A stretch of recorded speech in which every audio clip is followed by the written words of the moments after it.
Hello, everyone, and peace of Christ to all of you. Please invite your friends and share the link with whoever you have in your network.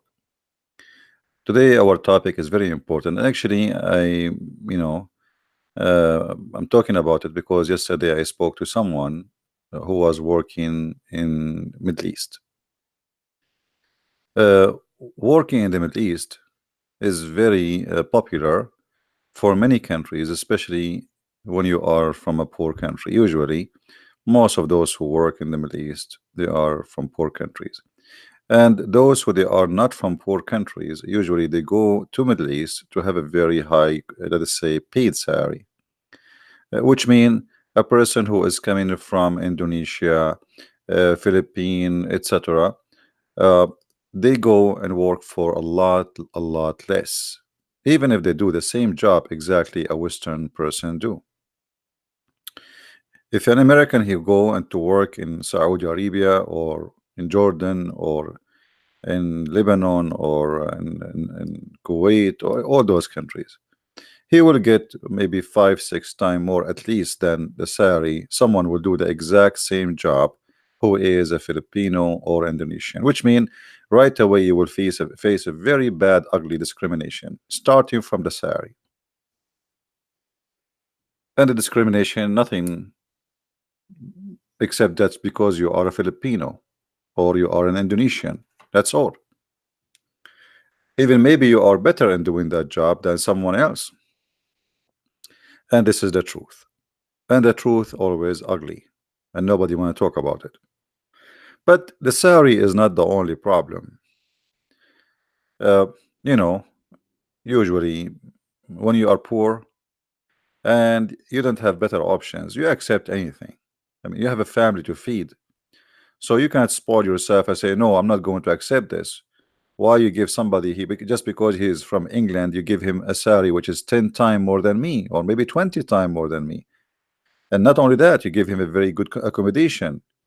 Filipino people, they put them in a small, tiny apartment in the shelves in the top of each other. Same for Indian, same for an Indonesian, as if they are not a human.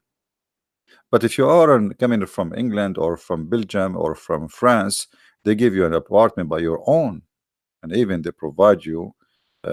Mostly, they give you, like a car. So it's just because you are from a poor country, you are going to be humiliated, and that is the truth. Now, is that the only problem a person coming from a poor country to work in those countries will face? No. You see, when you are coming from a poor country, that's mean your country is not powerful. That's mean they can do whatever they want to you, and your country can do nothing about it. And that will lead us to tons of problems. Women rape, women trafficking, sex slavery, working without salary. Not only that, anytime the one you are working for him, he can stop paying you and he accuse you that you stole from him, and they will believe who? They will believe you, the poor person who is coming from Indonesia or a Filipino, or they will believe a Saudi guy who is a local citizen and he is rich. For sure, even if they knew that he is lying about what he claimed, they will take his side.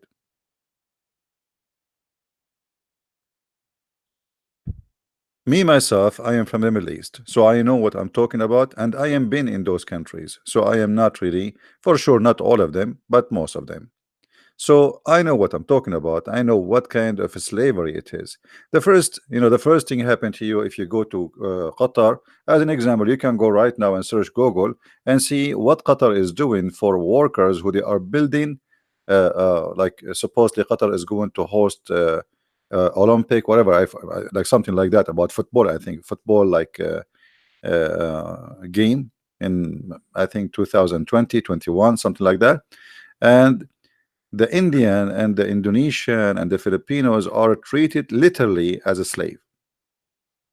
Even they did not pay them for the last 6 months their salary. I mean, imagine Qatar have billions and trillions of dollars, yet they will not pay you. You're poor guy, you're sorry. It is an open, clear slavery for a very simple reason. What you can do about it? You are from Indonesia. Your country is not America. If an American, something like that happened to him, he can sue Qatar in USA, and that will have a bigger consequence on Qatar as a country. So they have to obey and they have to be careful when they play with American. But if that is done to you, and you are from Philippines, what you can do about it? Nothing. What your president can do about it? You know, I remember a Filipino girl. She was murdered, I think in Kuwait, and the employer, he put her in the freezer for I think 6 months. And then the president of the Philippines, he screamed, he complained. What he did? Nothing. I mean, literally nothing. It's just for inside, indoor, like say, to cool the population down. But what he did, nothing.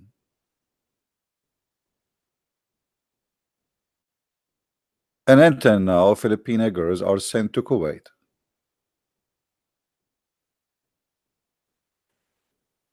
So your leaders don't care for you. Your government don't care for you.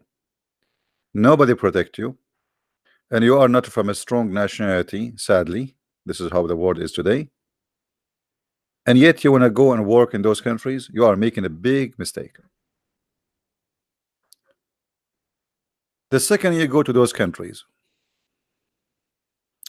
you have to put in your mind that they can accuse you of anything. And a little tiny excuse can cause you your life. As an example here, they accused 2 Indonesian maids to do witchcraft for their owner. Oh, sorry. I just say owner because this is slavery. For their employer, but the fact he is their owner. He owned them. So he got angry from you. He accused you of witchcraft. And that's it. Witchcraft, the penalty is death. You believe it? He just accused you. They will believe who? You say, no, I did not. They don't care. A little accusation can end with your death.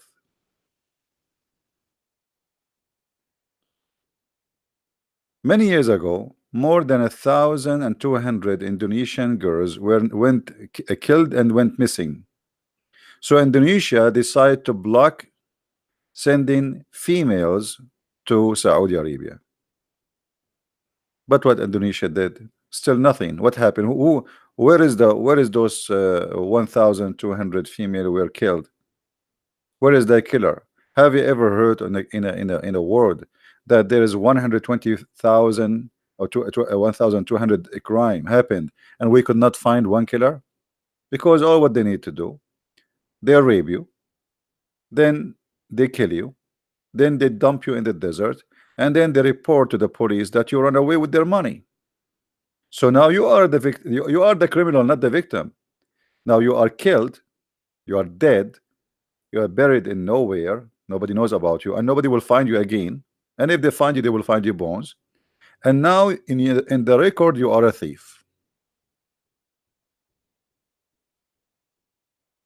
All of this is coming from the Quran, because the Quran says it clearly that Allah, He made it lawful for Muhammadan to have abuse for their slaves. You know, the Muslim, they say, do you know that the first one who called for Allahu Akbar was Bilal, the slave?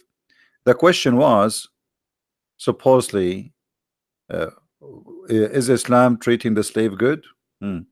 Well, if Islam treating the slave good, why Bilal was the first one to be called to call for the adhan? Because he was a slave. The white Arab man, he is not going to wake up 4:30 a.m. in the morning to scream loud without microphone at that time. So this is a job for a slave. That alone is humiliation. And why Muhammad, he did not free the slave? Why he have slaves? So they force you, they destroy your life.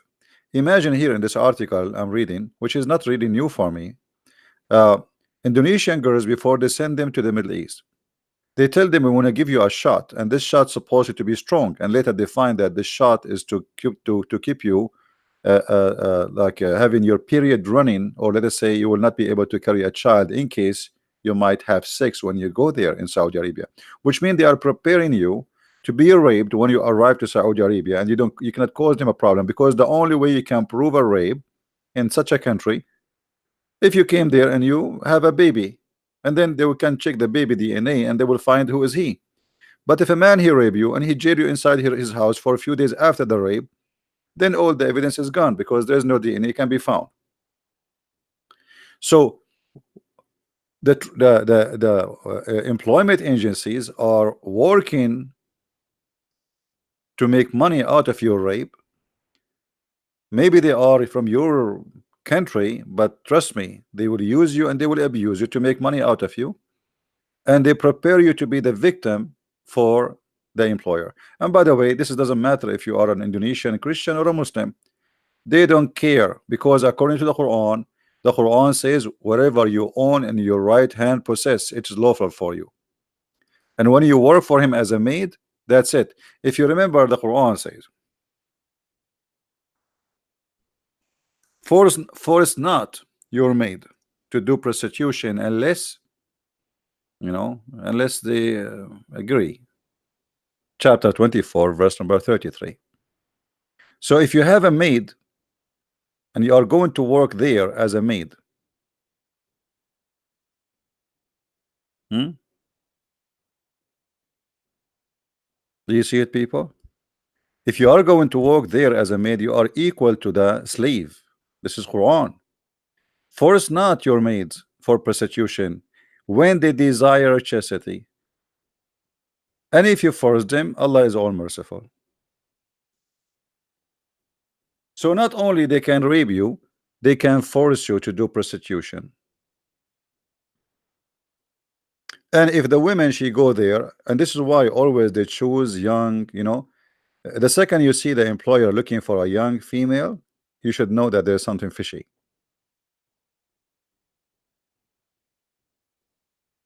What they do, they send pictures, those agencies, evil agencies, for sure not all of them are evil, but generally speaking, they send pictures for young females. The new employer, let's say the owner in today's world of slavery, they send pictures of young females from Indonesia, from Philippines, etc.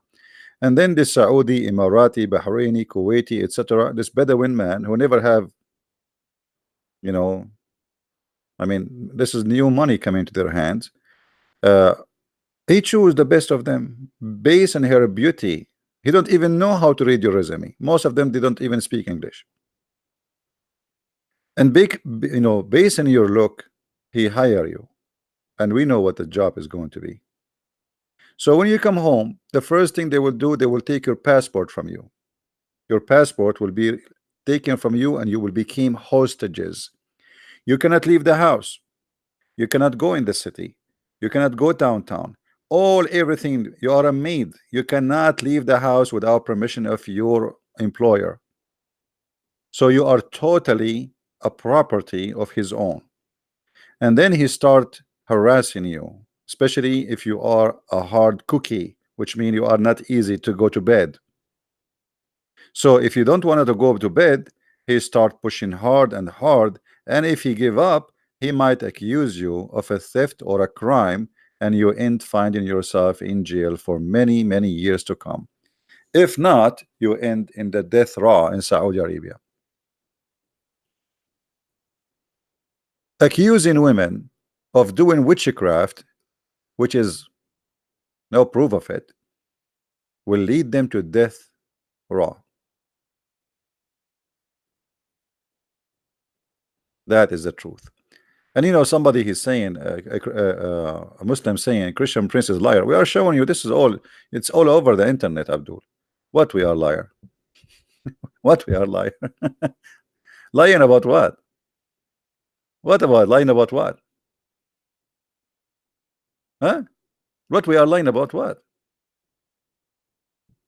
I mean, whatever you say to those Muslims, you say they accuse you of being a liar. You show them It's in the front of them. Everybody knows about it. It's in the news. It's in the United Nations. It's a human rights website.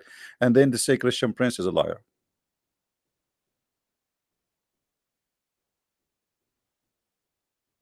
They are forced for sex. They are forced to work without salary. They are forced to do things which is not what they hired to do. As an example, one of the most famous things will happen to you when you go to the Middle East. In the agency, let us say, they told you the job you will work in a reception in a hotel. You go there, you find yourself you are going to work as a maid. What are you talking about? I have a bachelor degree in tourism. I sign a contract to work as a reception in a hotel, and I will have my own like a housing part of the contract. This is what it is. It's not up to you. It's too late. They grab you, they put you in the house of the new employer, and you are a maid. You are a slave.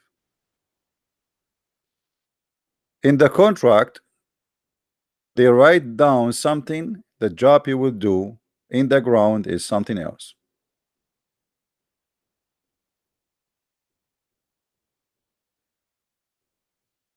So why people want to go and work there? This is a human rights website, which is United Nations, which is an ugly organization, by the way, and they cover a lot of the crimes happen against the poor. But sometimes they cannot. The crimes is so big to cover it, So what you see in their website is not even 1% of the truth. And here you see in their website, as an example, it says, in 1962, the King Faisal abolished slavery in Saudi Arabia. But this is not true. Until now, there is slaves in Saudi Arabia, and nothing changed because Islam never abolished slavery. So how the king abolished it? And here, by the way, this is proving how they lie to us and say Islam was against slavery until the year 1962. In Saudi Arabia, legally, officially, by law, there is slaves. 1962. Maybe some of you in that age now. And yet they lie to us and you say Islam is against slavery.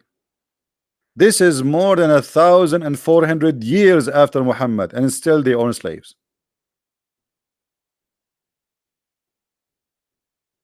If Saudi Arabia, who is a very Islamic, they did not abolish slavery until 1962. So what is Islamic then?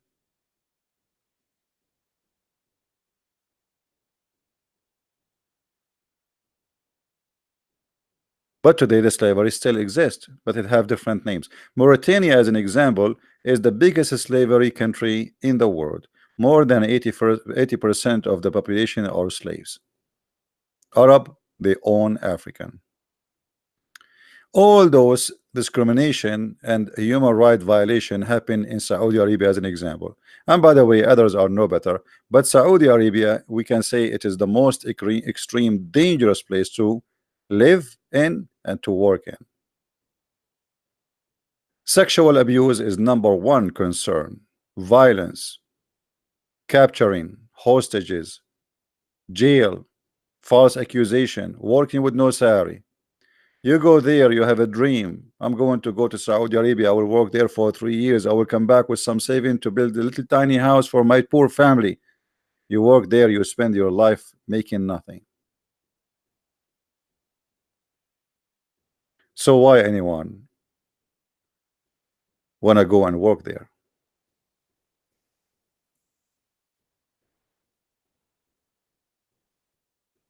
I advise you. I know, you see, I cannot lecture you about what to do to live. I know there is people who they are poor. They are desperately trying to find a job. Life is tough. Life is hard. We cannot lecture somebody is poor about what to eat. He need to feed his kids. But my friend, there is many ways God he can provide. Don't go to those countries. Don't.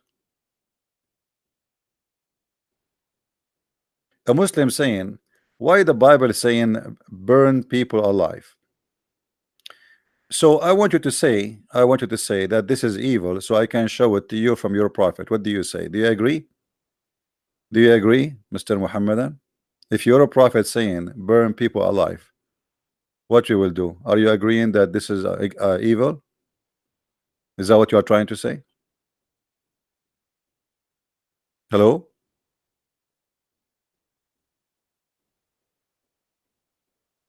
Coward.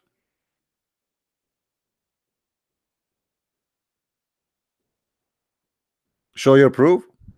Do you like to call me live and I will show you the proof? Do you like to call me live?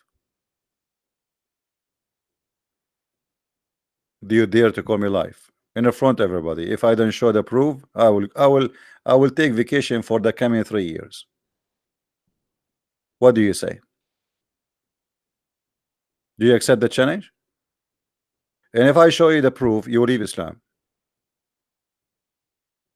You can't. Your parents are sleeping. Okay, wake up your parents, and when they wake up, let me know. Or let your daddy call me. Take care. So as you see, they try to disturb our topic because it's very embarrassing. You speak to a Muslim about anything, and anything for a Muslim is offending. It's embarrassing. You know, the point of saying this is offending, that it is embarrassing. They speak too much about Islam make us good. Saudi Arabia executes Indonesian maid who killed a man attempt to rape her. Why she was executed? Is that fair? So now we have a poor Indonesian girl, and most likely she is a Muslimah. She working there, a Saudi man, he tried to rape her. She defended herself, she pushed him, something happened and caused his death. And now she is the criminal and she was executed.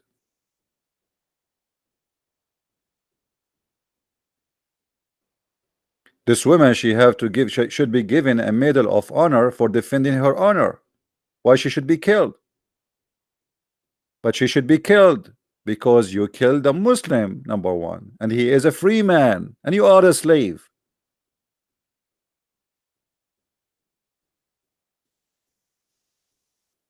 And that actually is kind of terrorism.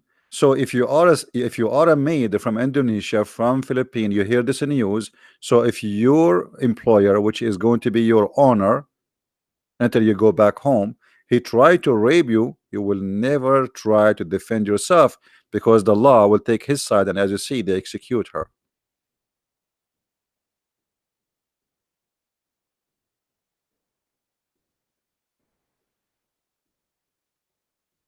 And there is, by the way, some kind of attraction to work in the Middle East, and I want to talk about it because yesterday I was speaking to a person who worked in the Middle East. One of the attraction of working in those countries that you will learn how to be lazy. Like number top reason to work in the Middle East is to be lazy because those countries, everything there goes slow. I call it turtle countries. It's a turtle land. Everything is asleep. They woke up 9, 10 in the morning. They work for 2 hours, if we can call it work, and then they sleep for the rest of 3 hours, and then after that they wake up to drink some coffee, and then they take a nap again, and then they wake up around 8, and then they do prayer, you know, and then like the prayer is just to gather themselves, and then they start drinking coffee, watching TV, and you as a foreigner, you are serving, that's all. But it still is a slow country. So many people like to work there because yes, you are working there, yes, they are controlling you, yes, they are abusing you, but you learn how to be lazy. Your employer is lazy, so you will be lazy too. It's easy income, if we can say, an income you will not make in your country, and you don't do really too much effort to make it.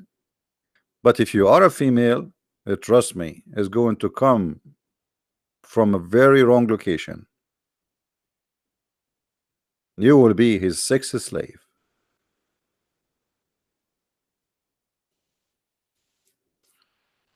As I said, especially if you are coming from Asian countries.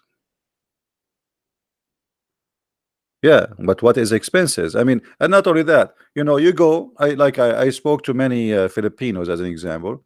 You go and okay, you work for 10 years in Saudi Arabia. Okay, what do you have now? Nothing. What you brought with you? Nothing. So what you did that? I mean, work in your country at least you can, and then you go back to your country. You do not know what to do because you are used to work in a lazy country where everything is lazy. So now it's very hard for you to adopt the situation in your country because you are disconnected. You are disconnected from from the business market. From nobody knows about you anymore. You know, you do not know what to do. The job you can do there, you cannot do there. So you find yourself outdated. You earn nothing, you collect nothing, you save nothing, and you waste your life being a foreigner in a land. It is not your country, it's not your language, it's not your culture, not, and maybe you're not your religion. So what you did to yourself? Is it possible to raise the topic about Islam versus Christianity in the Middle East? My friend, there's nothing called Islam versus Christianity in the Middle East. There's Islam versus Christianity because Christianity is not a Middle Eastern religion. Christianity, Christ is not a Middle Eastern person. He's our Lord. He is for the Asian, for the black, for the white. This has have nothing to do with the Middle East.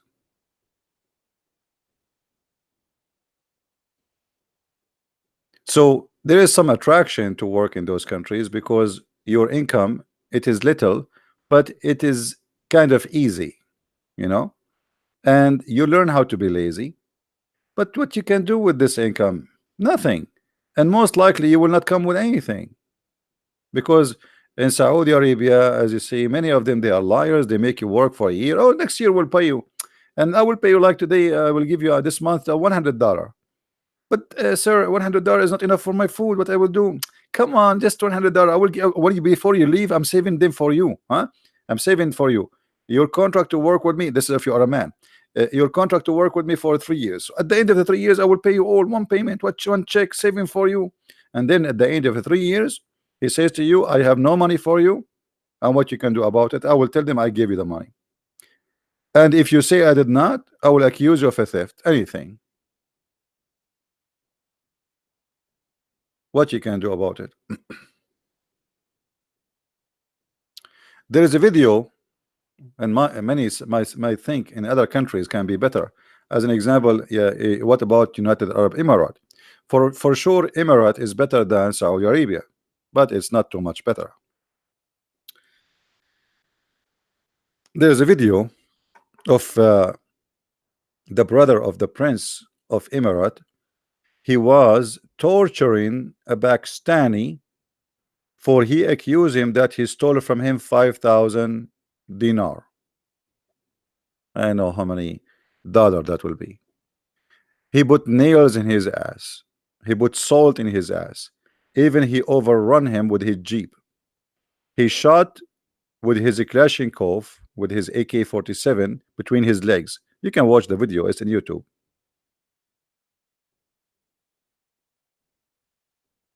You are no one. You are nobody. The second you enter there, you are by your own.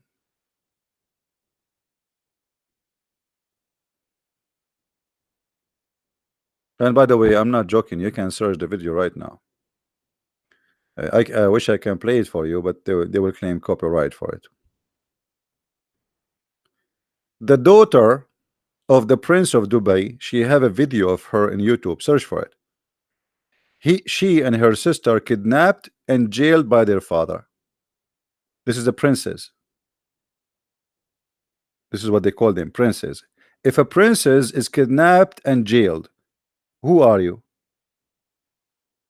This is his daughter. The daughter of the ruler of the country. No, she did not run away. She is still in jail. No, she did not run away. Nobody knows what happened to her. That's it. She is gone. I don't think anybody will see her again.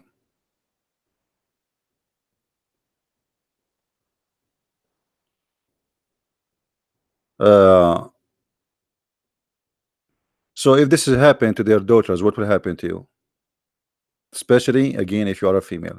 And the top of that, not only sexual abuse, religion abuse. If you are a Christian, they will do their best to humiliate you. Either you accept Islam or else. This is why you see many of those who work in the Middle East, they convert to Islam in those countries, because this is what they do. After you go there and you work for a few months, they start putting pressure on you. You know, the company really now is not really in need of too many people, and we are thinking to send you back. And you know, this is an Islamic country, so we favor to keep only those who they are Muslims or they convert to Islam. So they are telling you exactly what you need to do in order you want to stay in the job. And this poor guy, Filipino, who borrow a lot of money to come, because many of them they cannot afford the ticket. You see, when you come to work in those countries, it's not just coming. You pay the agency a lot of money. You pay, you know, most of them even they pay for their own ticket. They pay for the insurance. There is a lot of things to pay for, and he borrow. So now he did not save money. He did not start working yet, and now he have to go back. And who's going to pay the money he borrow? So what he do? He convert.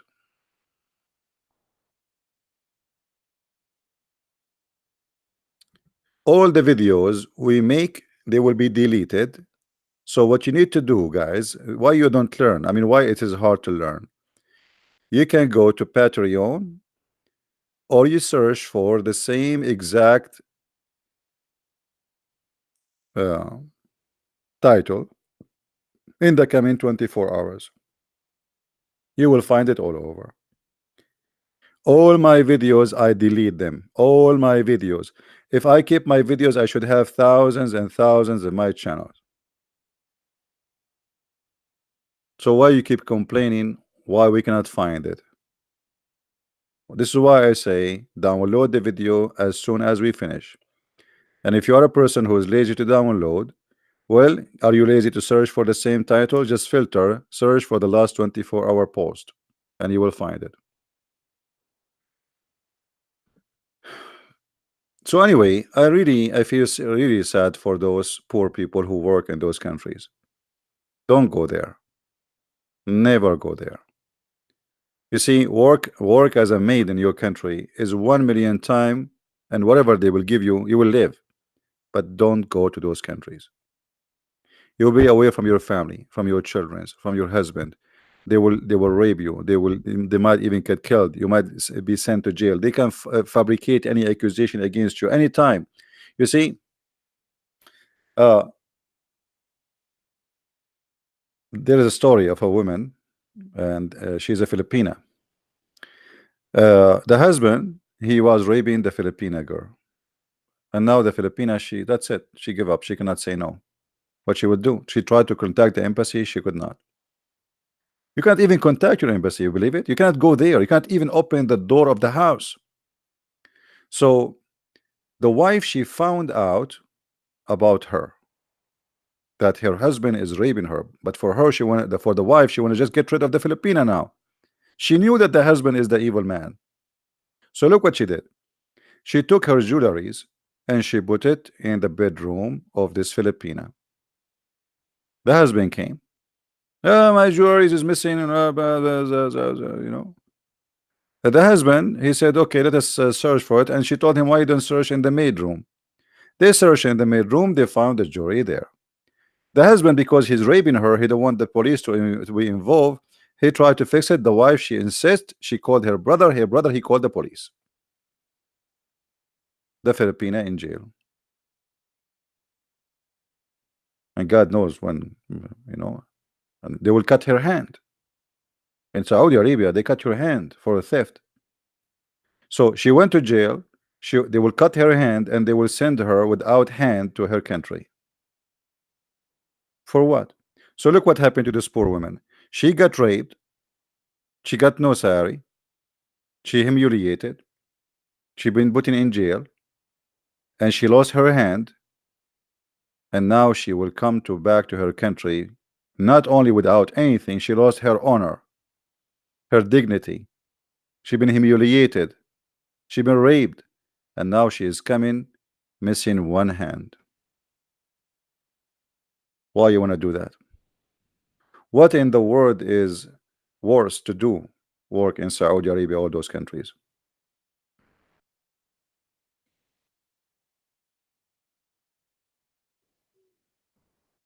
Oh, those stories are nothing. There's more ugly. Search the internet. Search the internet. Actually, there I have a video on my Facebook. You can see it about a Filipina. She is jailed in her employer house. Go and see.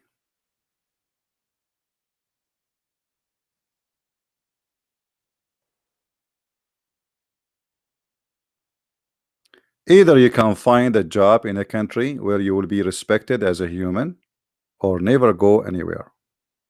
Do anything in your country.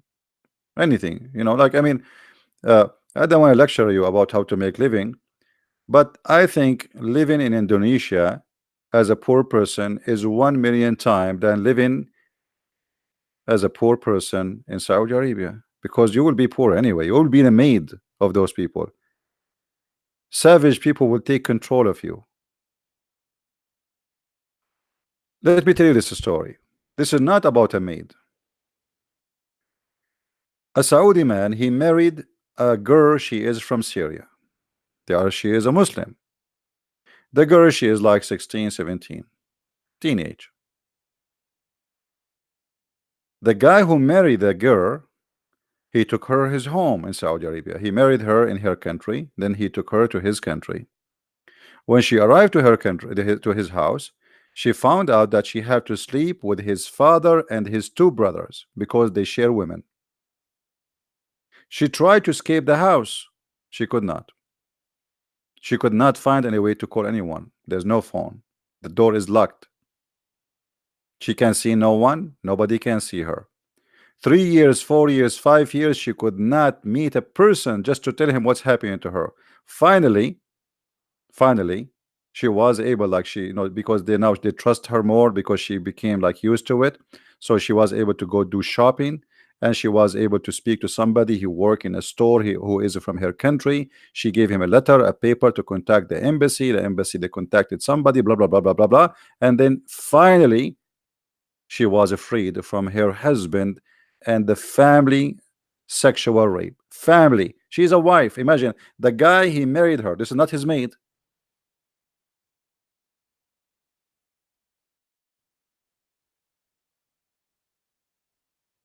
No, I don't have a Middle Eastern passport. I have only American passport. I don't want to have any Middle Eastern passport. There's nothing to be proud about.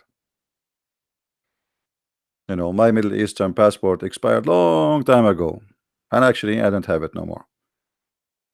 I have, many years ago, a bunch of kids, they broke into my house. They thought I have money, and they took a little safe I have, which there's nothing there except papers, and that passport was there.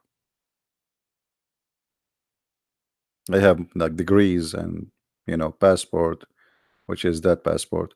The American passport, it was with me because I was overseas. This is why they break in. I'm American from a long time ago. Anyway, this is not the story. But you see, there's nothing to be proud about, and I'm sharing with you what's happening in my own land with you. I'm not proud about what's happening there. I wish I can fix it, but this is how it is. And when you are poor, nobody really care for you.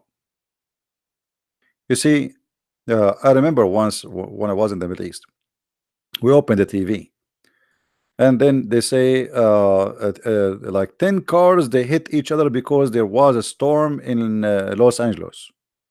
10 cars. Okay, what we have with the 10 cars? Nobody even injured. We have more than 70 child. They die in a bus. They were going in a school trip, and they are not even reported in the government TV, as if they are not exist. But they have time to report to us that two American, they were in competition about how much they eat hamburger. So this is what's happening. If you are from an important citizenship, from a country which can protect you, then your situation is different. But if you are from a country, sadly, your government is weak and they cannot stand for you, and maybe even they don't care. Don't go there.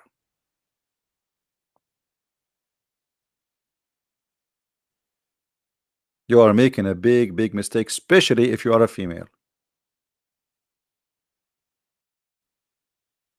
Especially.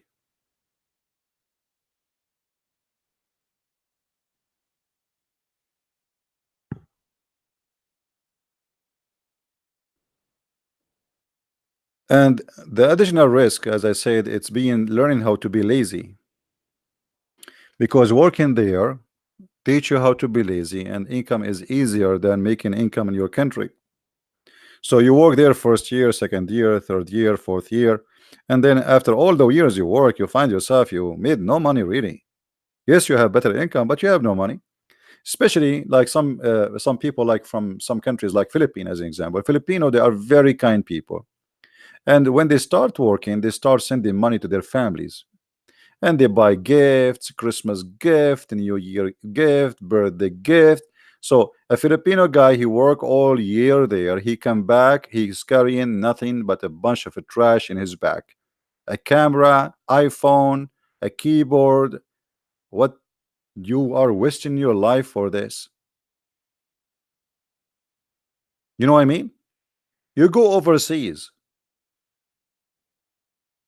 stay away from your family.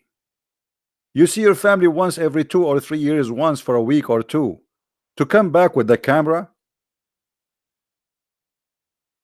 what this camera will do for you?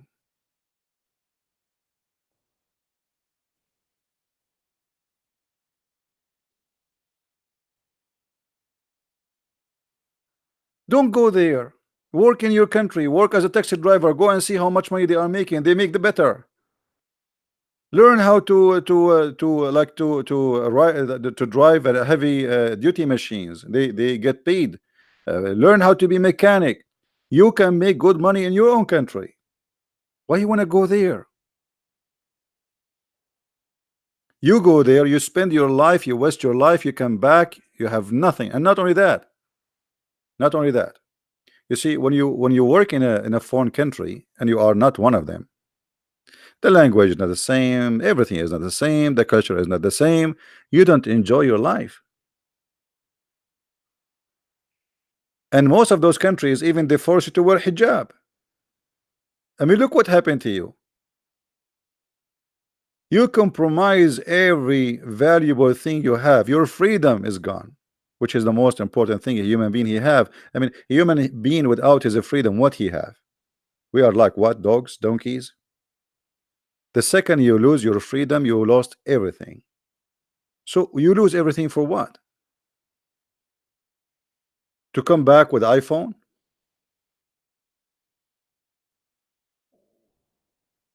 If you can't go to America, that's a good deal. If you can go to Canada, that's a good deal. If you can't go to Australia, that's a good deal. But you don't go to Saudi Arabia.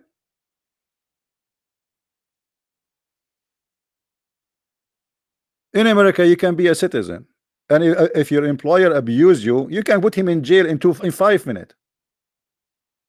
You see, whatever they speak about the land of the kuffar, the Muslim, they say the land of the kuffar, the land of the kuffar. In America, if you abuse a dog, you go to jail. A dog who have no mouth to talk. I have a neighbor, she left her dog outside in the garden during the rain. That's her crime. She left the dog out in the yard and looked like, I don't know, she was busy with something. And the rain started coming. Somebody reported her. The police came, investigation, she have a court date, and she might go to jail for dog abuse. And yet they say America is disgusting. In the Middle East, go and read the stories. You sleep in the street, your employer don't pay you money. He says to you, go and find your way. You are a man, okay, I brought you here. I don't have money for you to pay you. Go, feed yourself. Feed yourself.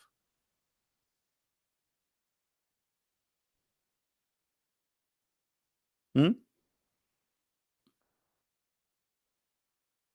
It was like a dream, like a bad dream, is the way one immigrant worker from the Philippines summed up his experience. This is the human rights website, hrw.org, United Nations. In Saudi Arabia, another worker from Bangladesh told us, I slept many nights beside the road and spent many days without food. It was painful life. I could not explain that life. A woman in a village in India whose son was beheaded following a secret trial. Secret trial? Why it's secret? Beheaded. So really, I feel sad for for people who they are from poor countries who are trying to make living for their family, which is very I mean those people are very nice people. They are trying to do something good. They are trying to teach their children, send them to school, feed their family. They are not doing anything wrong. But life, my friend, is full of wolves, and everybody want to take a bite of you. And those countries, a human right for them, it doesn't count. It does not exist. You are not even a human for them. They speak too much about God, but they have no God. What Jesus said, from their fruits you shall know them.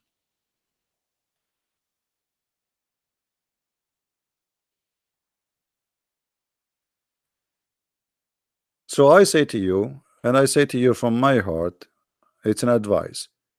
Never ever go and work there. And if you are there, get out. Get out before it's too late.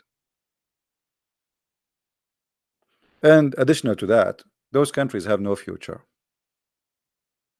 Right now, there's a lot of problems between Iran and all Middle Eastern countries. So any mistake can happen. United Arab Emirates can go bankrupt. Qatar, Saudi Arabia, they will go empty. The second war started, all those countries are zero. You saw those countries, I call them temporary countries. It's a cartoon countries. It's built of cartoon. They have no base. Their society, their economy have no base. It's just oil. And like Emirat, they don't have really any business. I mean, Emirat is just like a big supermarket for shopping, and they make money from opening money laundry for mafia and gang, Russian mafia, Persian mafia, Arab mafia, Egyptian mafia, you name it, drugs. So it's a big country built in nothing. It's a balloon. When I say big country, I mean big name, like big building. You know, there is companies who were selling apartments in Emirat, and there is many stupid people. They put all their life saving there, and now they found that those apartments are not even exist, or most of them they aren't going to be built. It was a scam.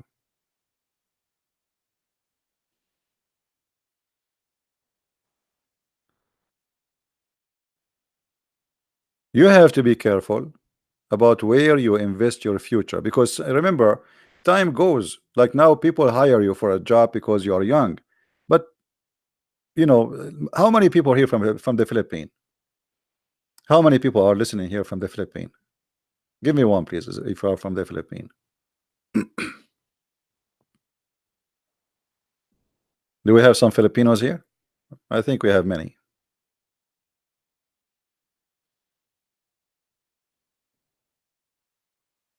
In the Philippines, if you are an old person, nobody hire you.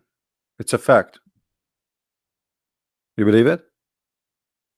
And the stupid government of the Philippines don't protect you, which means legally they can discriminate you by age, by gender.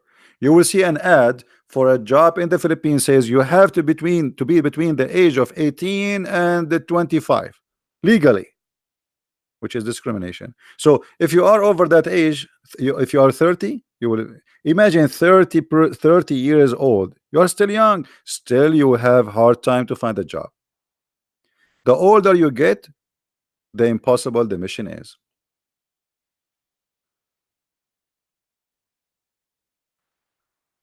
You see those countries always they have a supposedly new government and new president, and they play with their emotion, the emotion of the poor, and they promise them a lot of things will change, but nothing change. All of them are gang. Those like governors and leaders, they are liars. So the poor people, they go and vote and they excited and etc. We have a new senators and he promised us, and we have a new president, and now he like this guy, he's with the poor, and nobody with the poor. Nobody with the poor. When they come, you were poor. When they leave, they are rich and you are still poor.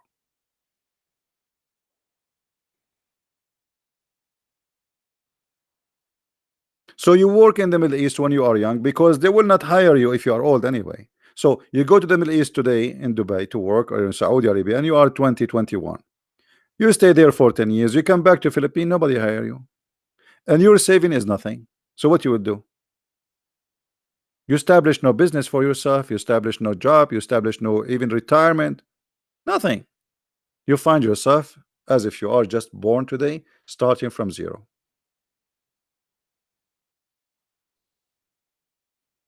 So I advise everyone from those countries, Philippines, Indonesia, wherever you are, don't go overseas unless it is a country where a human being is respected.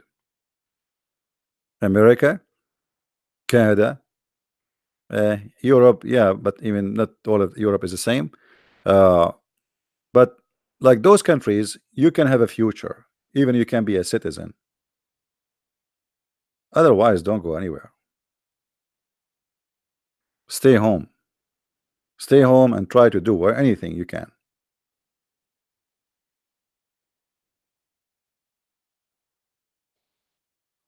Why not Canada? Canada is a beautiful country. What's wrong with Canada? But it's cold. The only problem with Canada, it's cold. But at least nobody will discriminate you anyway. Uh, we are not talking about white countries. This is not true. There's nothing is called white countries. Actually, if you go in those countries, you will not find a white country no more. What white country? Europe is full of black people, Asian people, Middle Eastern people. Yeah, you can be anything you want, but at least you have to think about your future. Because if you leave today and you are young, start you working in the Middle East, and then you work there for 10 years and you come with nothing. Especially, there's some naive ones. They don't save, or maybe they cannot save because they have duty to do. They have obligation to do. They have to keep sending money to their family. And when you work in the Middle East, let us say you're a Filipino or Indonesian person went to work in Dubai.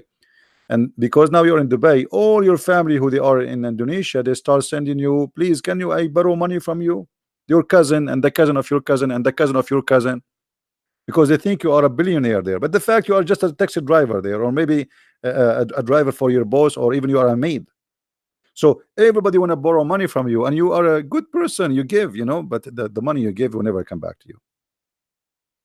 So you work there, you spend your life, time goes, and you come back home and you have zero. And if you are a Filipino, what do you do? This is what Filipinos people do. I love them very much. I love the Filipino, but there's things that they don't. I don't like it. A Filipino, he like to buy a brand new iPhone. I mean, why you buy an iPhone? Why a poor person he buy an iPhone? I mean, what's wrong with a normal phone? What iPhone will do? Like, when you want to show off, like you have an iPhone? They like to spend their money in stupid things. iPhones, cameras, keyboards, parties, birthday party. Like I saw Filipino celebrating birthday party. It cost a lot of money. I mean, what is that? I mean, are you people out of your mind? You are poor. What birthday party?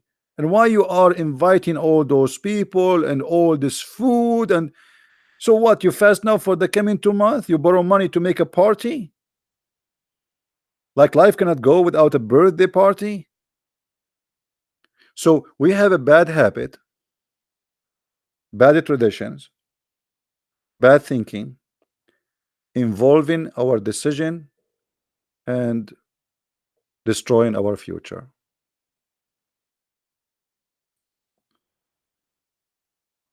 Yeah, expensive wedding. You know, if I get married, I will not even invite my mother-in-law. My wife, she like it, she don't like it, I don't care. You know, if her mother-in-law, she will pay for her hotel, she can come, and everyone will come to my wedding have to bring his hummus with him. No hummus, even hummus, no hummus. You bring your hummus with you. You like it, like it. You don't like it. I mean, you are going to get married from this woman. That's it. Okay, have fun. The money you want to spend in stupid things. Okay, you have fun with it, and you and your wife go somewhere.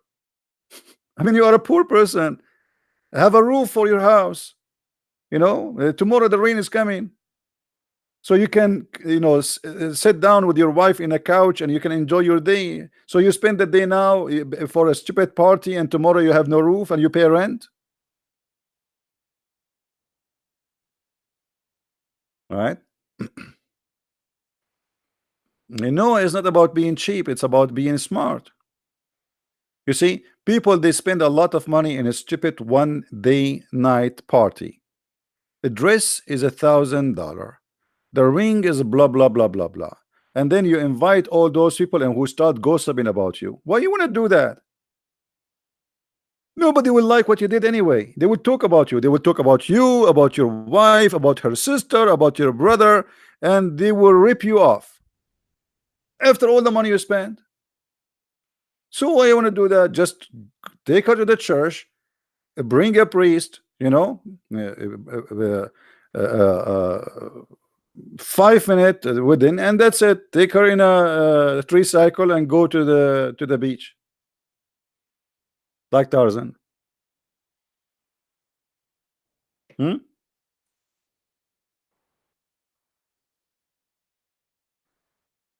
Who cares? They will talk about you anyway. There is people who make a wedding cost like $1 million or $2 million. Trust me, still people talking about them today. Why? They say they are cheap. I mean, all the money he have, only he spent $1 million. It doesn't matter what you do. Nobody will be happy. So why? What's the point of this? Are you getting married or getting ripped off? What the purpose of this project? I mean, people get married to have a family. This tradition of having a big party, spending too much, you can, and if people loves you, but really, they can come and enjoy, have a party with you without spending anything. You know, some soft drink and some music. Okay, no problem. Have fun and we dance. But what? This is a big hole and expensive dress, and the maid, they dress like each other, and there is the hairdresser, and the men, they have to dress like each other. What is that? This is a tradition of the fool. Foolish. The money you want to spend in the wedding, spend it for your house if you don't have one. Which one is important? If you have a house, well, get a car. If you don't have a car, okay. If you have a car, what about you spend the money you spend in 1 month to in one night? You can spend it to have a 3 or 4 month vacation with your wife, having fun in somewhere. But people like to show off, and this is, I believe, this is a stupid sign. Stupidity, right?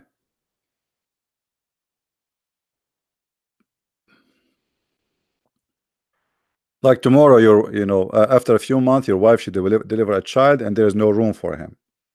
What you will say to your child? I borrow a lot of money to marry your mom. Your son, he will say to you the same as a Christian prince he said to many, you are a donkey.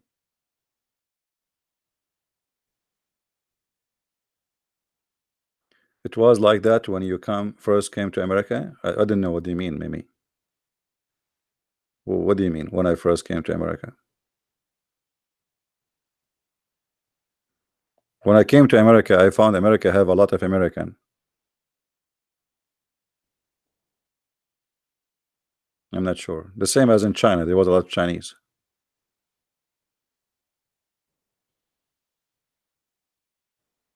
Yeah, we have to be smart. We have to make a right decision, and and the future don't is not merciful for you if you don't prepare yourself for what's coming. If you don't want to have, like you cannot afford to have a children, don't have children. You have responsibility.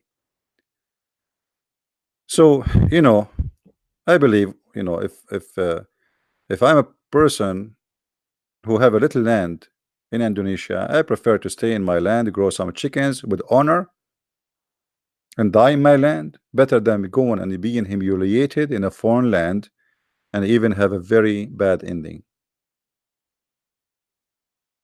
How bad Oman? Oman is the same as the rest of them, the same as the rest.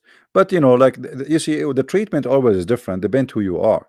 So if you are a white person, and this is the truth, I'm just sharing the truth with you.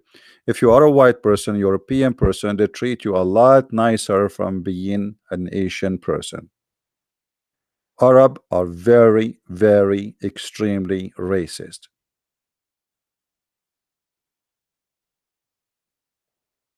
That is the truth.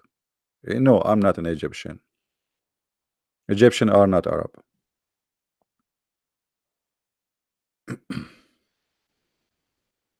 So if you go, like if you are an Indian, go and search right now.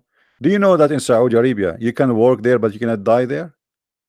A person who is not a Muslim, if he die in Saudi Arabia, he cannot be buried in Saudi Arabia. So what will we do now?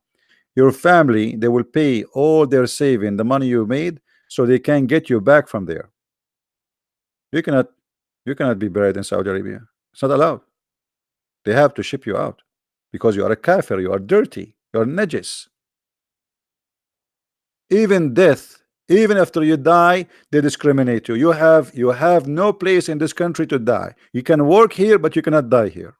If you don't believe me, search Google.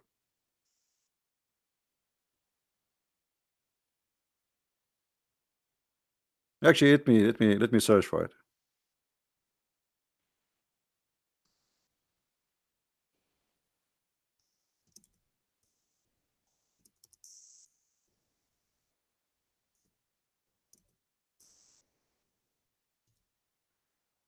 Let us see.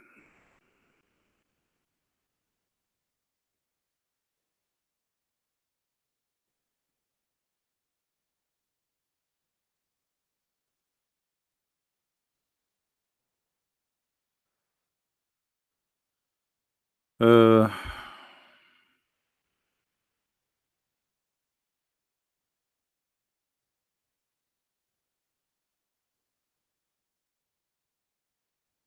Maybe we need to search like why. Maybe it's, you guys help me to find it. Like you can search for like actually there's an article, I remember it, and I think I made a video about it. It says you can work in Saudi Arabia, but you cannot die in Saudi Arabia.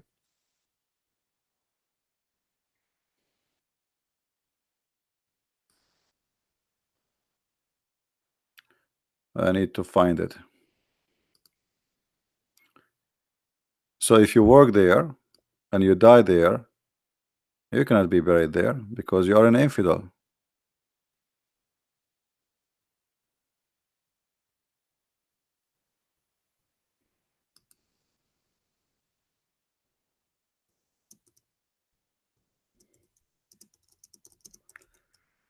Let's see here. I hate it when I type and then after I type the whole sentence, I find myself typing in Arabic when I'm searching English. Okay. Non-Muslim cannot be buried in Saudi. Let us see. Barrier of non-Muslim made easy. This is the article. Saudi Arabia welcome foreigners to work, but not to die. Here we go. Look at this one.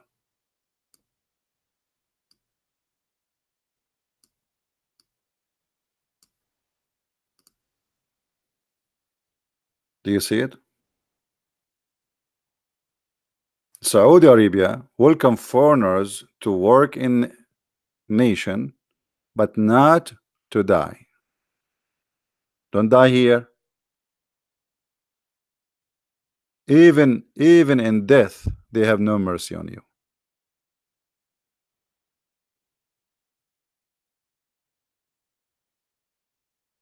So why you want to work there?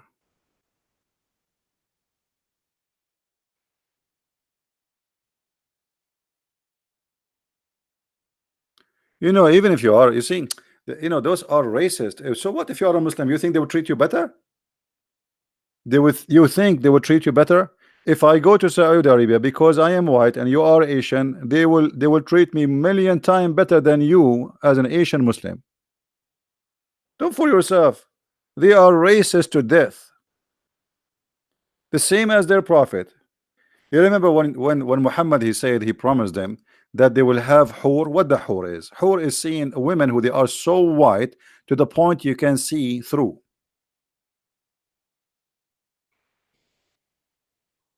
You can see through. What does that mean? It's mean they are so white. Why Muhammad, he promised them women so white? What the point? Because this is a racist community, Arab. Heaven for them is the heaven of the white people. There's no black people there. There's no Asian people there. So their prophet is the same as they are. Their God is the same as they are. It is a racist cult. So when he promised them, he promised him hur. Hur is from the word hawara, which is coming from the the, you know, the grape, like something you can see through. It is transparent. It's so white to the point transparent. If a person is so white, you can see his vein under his skin. You see that the blood, because he's so white. So Muhammad here is promising the Muhammadan that in the heaven, first of all, we show you many reference before, if you remember, chapter 27, verse number 82, as an example, where Allah, he will make all non-Muslim black and all Muslims white, very white.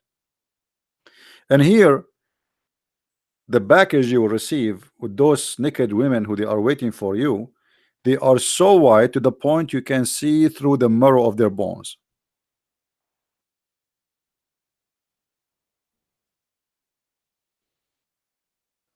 Very, very racist.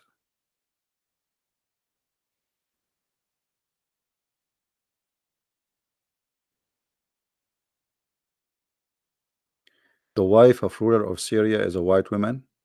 I don't know what does that mean. As if he is a black man. The guy, the ruler of Syria, he have blue eyes. Well, what are you talking about? Syria have zero, zero black, zero Asian. They are all white.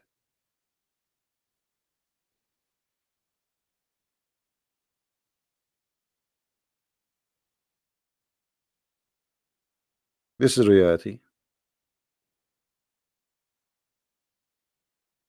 And no, she is not Palestinian. I mean, where you guys bring those, you know, where you guys you get your information? Do you eat too much hummus? No, she is not Palestinian. The king of Jordan, his wife, she is Palestinian. Too much cabbage. Anyway, where is your charming accent from? eBay. This is the God bless America. In America, you can get whatever you want. We have Amazon.com. We have eBay. You can, I mean, get one. I mean, come on. This is the only thing I have. You want to take it from me? Charming accent. It's what is charming about it? It's funny.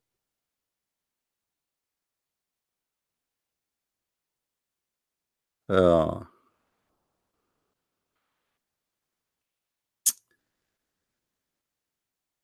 Poor me. You want to buy my accent from eBay? Just send me the money. I will send you my accent. Don't worry. Not only that, I will give you a bonus, the accent of Zakir Naik, as a bonus. Hmm? And if you ask Zakir Naik about racism, he will say to you, "Hey, brother, do you know that in America there used to be a lot of slaves, and the president of America himself he used to be enslaved, and not long time ago they have a law to discriminate black people." Hmm. Yeah. But in America, the white people is the one who fought to free the slaves. The white themselves. There is a war. White fighting white. This is America, my friend.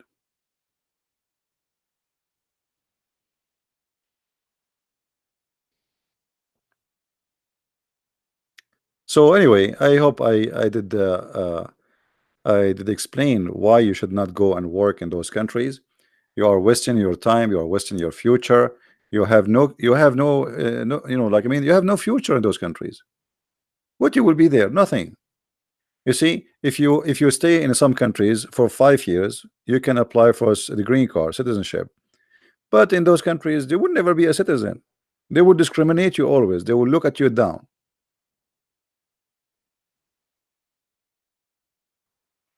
An Indian guy who is an engineer, I witnessed with my own eyes. They send him to buy bread. I mean, look how humiliating it is. The guy is an engineer. The boss, he say to him, "Go and buy me bread." But can he say no? I mean, this guy is an engineer. He's coming to work as an engineer. What do you mean, go and buy me grocery? The poor guy, what he can do? He have to go. Either he go or he will be fired. He will make you a driver. He will make you buy grocery. He will humiliate you. He will ask you to teach his son. His son is like the 5, 6 years old. Come, come. Hey, Raja, Raja, come, Raja, Raja, come. I want you to come today after work. You finish work. Now you have another work to teach his kids English. The guy, he want his Arab boy to speak English. So the poor Raja, he work all day as an engineer. Then he do shopping, buying them grocery, buy them bread, and then he drive the women, the wife of the guy, to different place. And then after that, he have to teach the kids. So you go there to work as an engineer. You are a nurse, you are a grocery guy, you're a driver, and you are, even the guy, he wanna go with his wife somewhere to visit somebody. They ask you to come and sit with the children.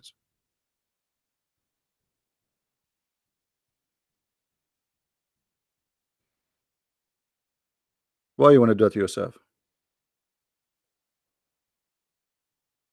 right? Be careful, my friend. Life is short, and losing your freedom, nothing equal to it. Freedom is the most priceless thing God he gave you.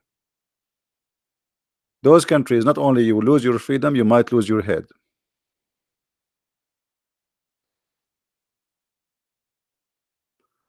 Fadmi will call you today. Okay, I can't sleep until Fadi call me, no problem.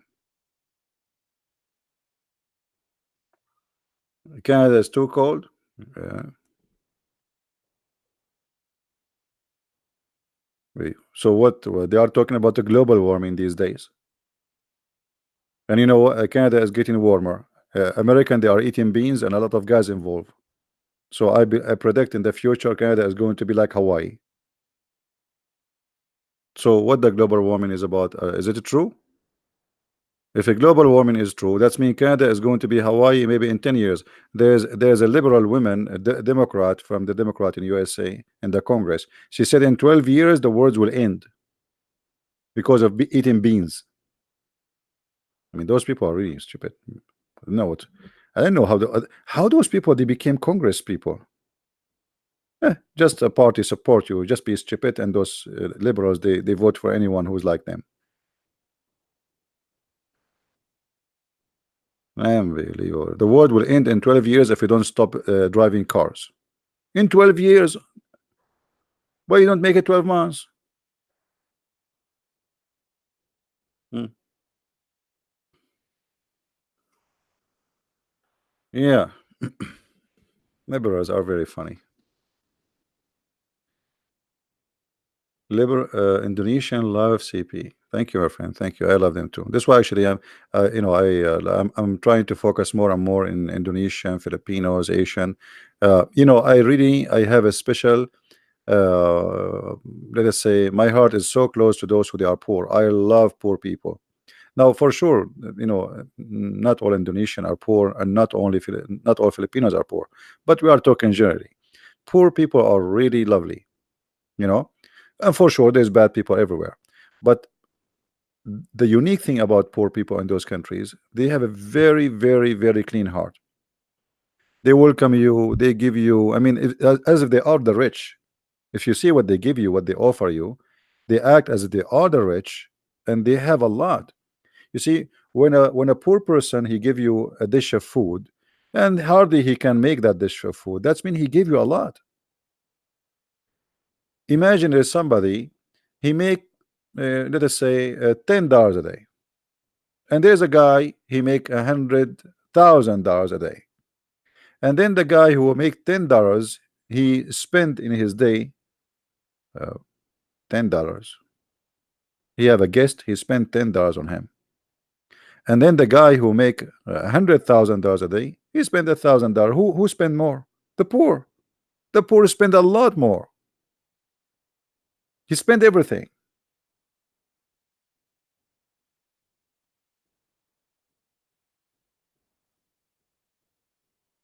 And poor people always, they are giving. There's one unique thing about them: they give more. The rich are cheap, usually, not for sure, not everybody, but usually rich people are cheap. This is why they are rich, mostly. And again, not everybody. Poor people, they open their doors for you. Once in England, I was going to visit somebody. I knock at the door of a woman. I don't know who she, I mean, it's a dead end. There's no numbers in the houses, so I don't know. I don't remember the house number two, but I know the guy, he lived there. So I said, okay, and my phone was dead. So I said, you know what? Let me knock at any of those doors. Those are neighbors at the dead end. They will know each other. So I knock at the door, and I stayed away from the door. Like I went back like 5, 6 steps. A woman, she opened the door, and she said, "What do you want?" I said, "Is the etc. He live here or he's around here? You know him?" She starts screaming at me. She wanna call the police. She have a very nice villa. I just knock at the door. I did not ask for food. I did not ask for money. I did not ask for shelter. All what I said, where does this guy live?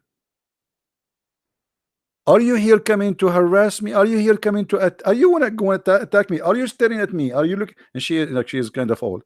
So look, I mean, I did ask where the guy live.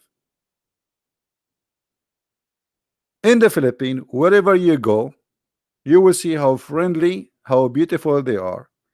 You ask somebody in the street, even they say to you, yes, sir. Very polite, very loving people, especially the poor people.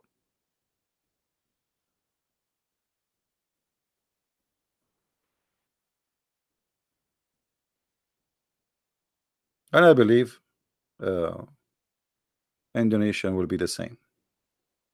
I never been Indonesia, so I can't really speak much about it. But you are an Arab, you look like a terrorist. Okay, what I can do with my look? I look like a terrorist, so don't marry me.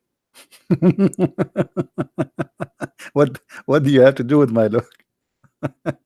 Ah, you mean the woman, she was scared? Ah, okay, I got the point here. You got the point. You got the point. I never thought about that. How I missed that thing. Maybe, yeah, maybe. But I was very polite, and I was away from her door. Like I knock at the door, I ring the bell, and I stepped away. Almost I am in the street. And just I asked, I gave her the name, and then the guy, he heard me, he heard her screaming at me, so he came out. He said, "Sorry, sorry, it's like he's coming to visit me. Thank you." She said, "Tell him next time to knock at the door of people and disturb them. Our time is not for people like you." I mean, what? Terrorist, not tourist.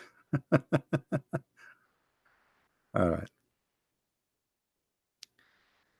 Yeah, I would love actually to go to Indonesia, but for me, a person like me, if I go to Indonesia, I don't know. I don't think I will come back for two reasons.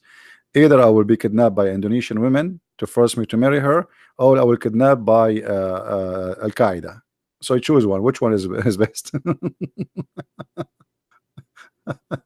Okay. Uh,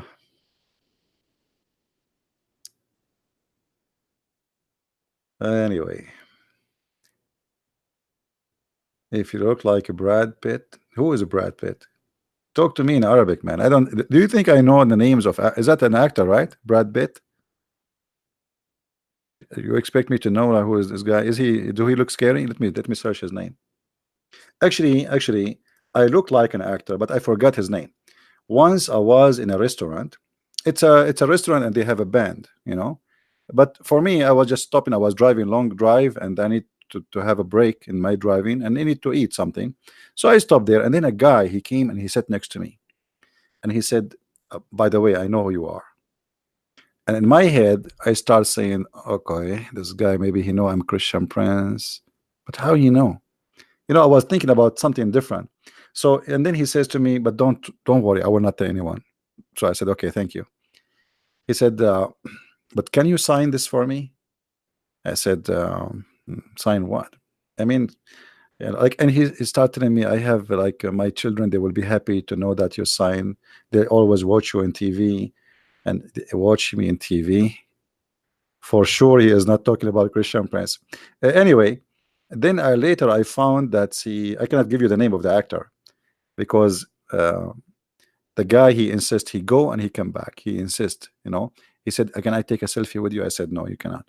He said, "Please, I'll tell you, I will not." I said, "Please, no, I cannot take a selfie with you." But the guy, he insists that he know me and he will not tell anyone. And later I found out he is talking about which actor, but I cannot tell you because then you might know how I look like, because really I look like a lot like him. He's an American actor. Scary. He always take a mafia guy, a criminal, like literally. The guy who do like hitman. The bad guy. Okay. Bert. You guys giving me names I never heard of them. Anyway, so the guy, he insists like and I was really but later I never heard of this name, and later I searched the name he gave me, and I found like you will not, you know what, like he is not really far, very close, but I don't look the same really, but maybe because he's in TV and in person. So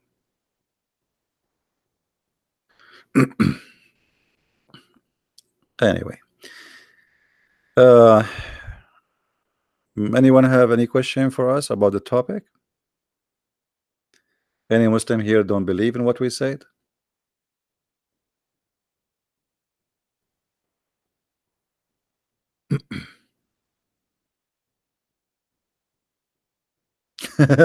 Abdul, they want to watch all movies to find out which one is me. That's a good try. Unbelievable. Yeah, but you know what make it confusing about me for the Abdul, that always I say I'm black, blonde, African American from Japan. So get good luck with that. I mean, how you can find who's that? Black, blonde, African American from Japan. I mean, what is left?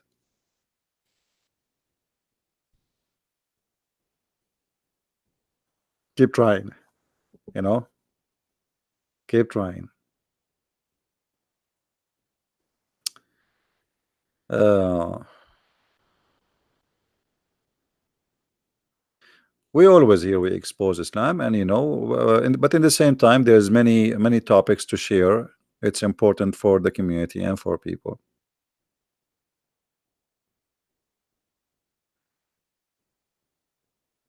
You heard that play Madrasat El Musharrifin.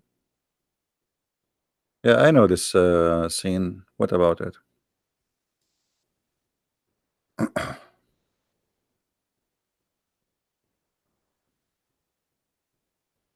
What's going on with USA and Mexico? This is politics. There's nothing really important. You see, you know, people, they see the appearance of a problems, but they don't see really the problem.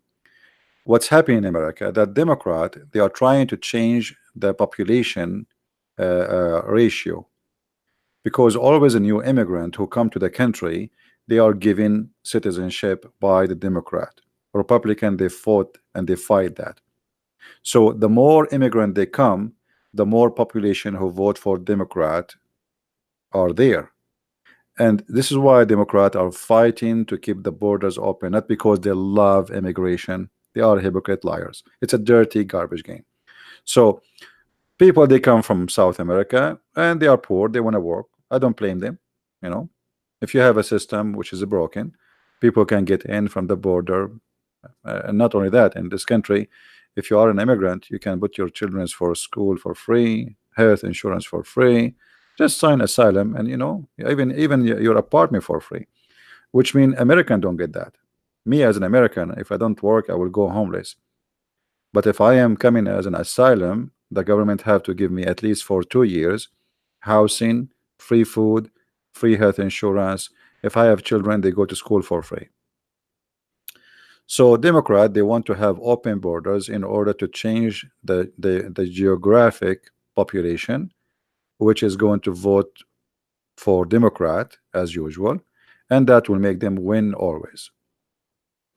The Republican, they are thinking about protecting the country. In the same time, they don't want to change the demographic population.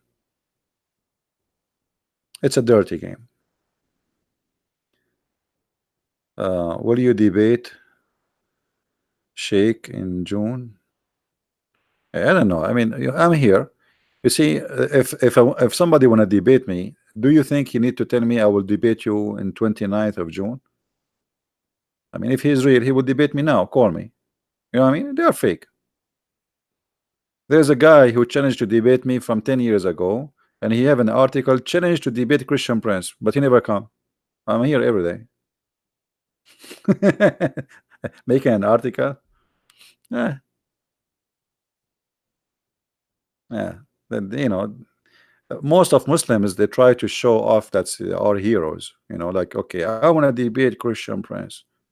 Okay, yeah, true story. He want to show his 4 wives that he's a man. Brother, sisters, did you see what I did? I made an article challenging Christian Prince, and until now he did not respond. The coward. Yeah, a Christian Prince is every day is here.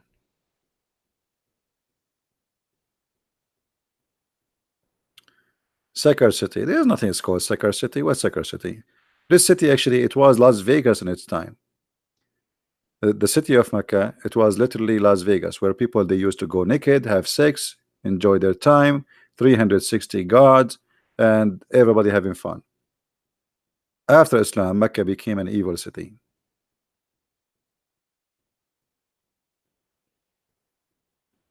Yeah, they used to go naked. You know, we can show the reference. You know, people, they celebrate going around the Kaaba totally naked. We are not making things up, you know.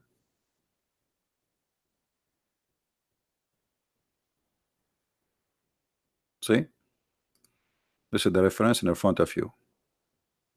The book of Hajj, chapter standing and saying, etc. The Most High, blah blah blah blah blah. Hisham narrated in the blah blah blah blah blah blah. Okay, that who were Quraysh and their descendant, they go around the Kaaba, the house, naked. Do you see the word naked? Do you see the word naked? Naked. It was a sexual entertainment city. Religion based on sex, Islam is based on nothing changed. Islam is still the same as the Arab used to be before. It's a pure sexual city. And then ask yourself why people go around the Kaaba naked. What kind of religion was there where people go naked? And now nothing changed, by the way. Muslim women and Muslim men are not allowed to wear underwear. A Muslim man, if you go and watch what Muslim men they wear a sheet and they are totally naked. So all what it changed, that the sheet which you used to wear after they finish, Muhammad, he made them wear it during the Hajj. But it's the same thing. The only difference, they used to wear nothing. Now they have a sheet, and they show exactly the same as the Hindus. If you look at the Hindus, which shoulder is exposed, how they wear their sheet, how they shave their head, it's exactly as the Muslims. Islam, I believe, I mean, the Kaaba thing is inherited from the Hindus. The Hindus, they have a black stone, which is a private stone, right? A stone resembles the vagina, a stone resembles the penis, and the black stone resembles the vagina, and it's a black stone. And the same clothes exactly they wear. The same shaving, the same shoulder, they show everything. The Muslim version of heaven is the same as the earth version of heaven. It's about sex. Everything for them is a sexual thing. Islam is a pure sexual cult. You see, if you believe in Allah and you go to heaven, what you do? The second you enter heaven, you are getting naked, ready for sex. There's women you never met. They are waiting for you, and they have a victory sign with their legs. You don't even know who are those women, and right away they will start singing for you, and they will jump on you.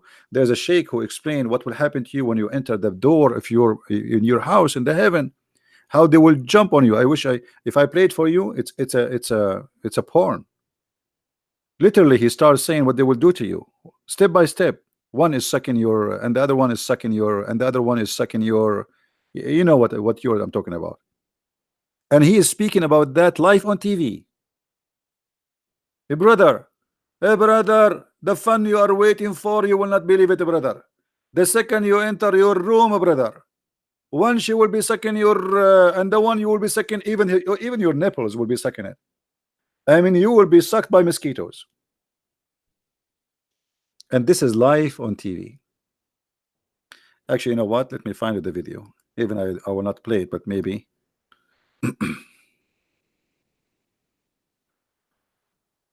For reference. And the good thing you don't understand, otherwise you might convert to Islam if you get so excited.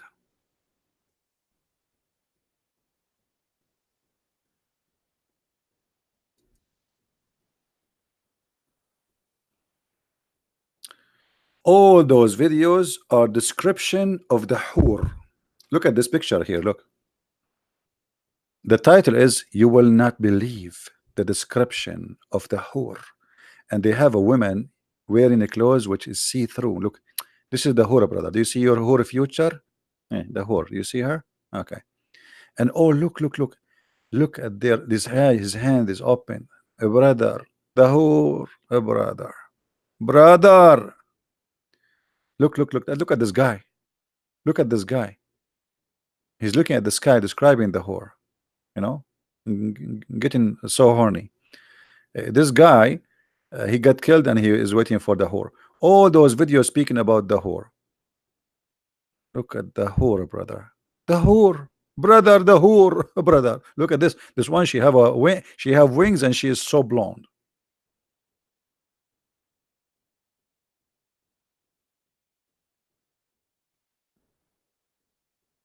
Actually, this is one of the reasons I don't want to convert to Islam. I mean, imagine you jump inside a room, and then hundreds of women they jump on you. I mean, what I did. I mean, is that a reward or is it the punishment? And what we would do now, there's like a ticket there, like one by one, they start with me, all of them in the same time, and all of them they sing for you the same song. Get my book, Sex and Allah, and you will see what I'm talking about. This why I made a book. It's called Sex and Allah. It's 2 volume. The whole topic is about Islam and sex, and I make it really, let us say, otherwise the topic will be so big. So I make it summarizing the most important points about the cult of Islam when it's come to sex. Look at this guy. Look at his face, man. Look at his face describing the whore for us. Do you see how much he is excited? Guys, do you see what other you don't see? Do you see? Do you see? This is the real Abdul describing the whore. Look at his face. Oh, give me something. I cannot see this.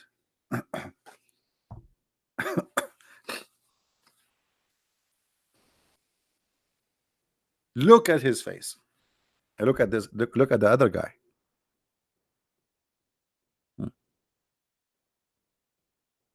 Look at this guy. All those guys, they want to tell you about the whore. This guy, he is seeing whore when he is dying too. This guy is crying, saying, brother, the whore will come to us. Brother, each time we have sex with them, they will come virgin again. I mean, what fun? What is fun in that, man? It's even cheating. But until now, I did not find the video I was talking about.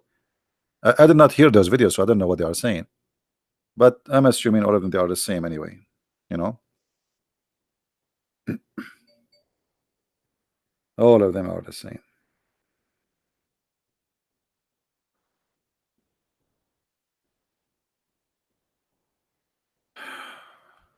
Where is the video? Until now, I did not see the video. That one is a truly, the Sheikh is so, this guy, he was watching a lot of porn. I mean, look, I just searched for whore, and look what is this. It's English. How I can find that video? It's impossible. This is what they are dreaming about. Look, guys, look at the title. You will not believe what the whore she will sing to her husband in heaven, and you will cry for the most beauty she have. Yeah, the whore, they will sing for you a song. All the whore in the heaven, they have one sing to sing for you forever, for eternity.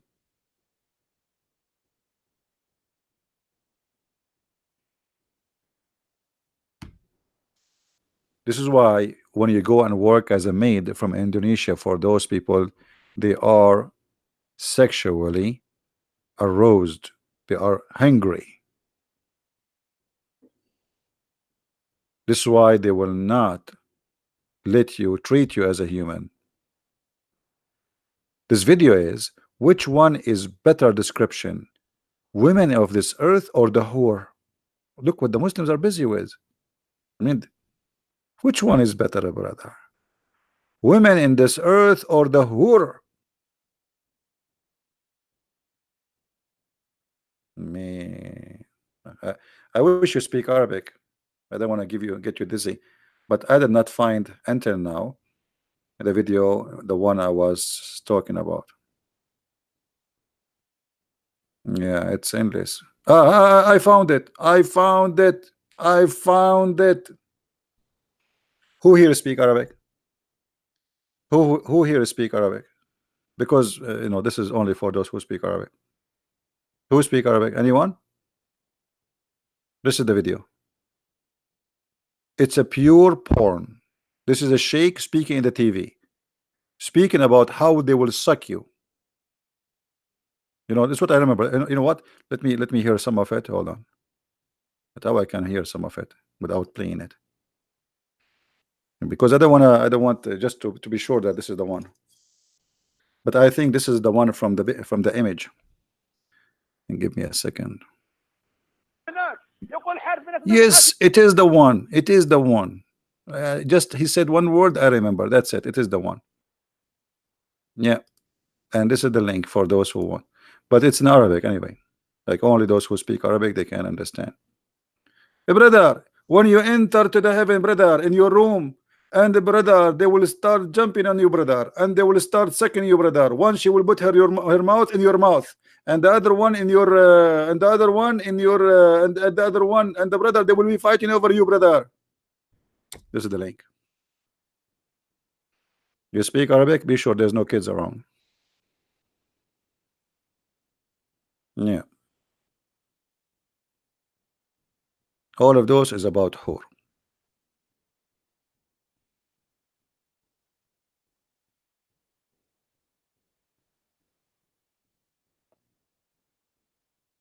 The description of the whore, what is that? This is the description of the whore. A woman, she is wearing a dress showing her leg.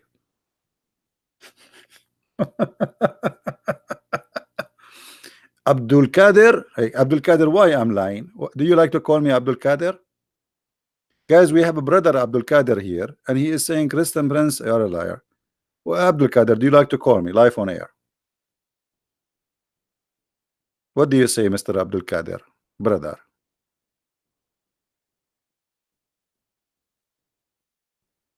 Give me your Skype and I will call you Abdul Kader. The Abdul Qadir mean the slave of the one who is able, but Allah is not able to do anything.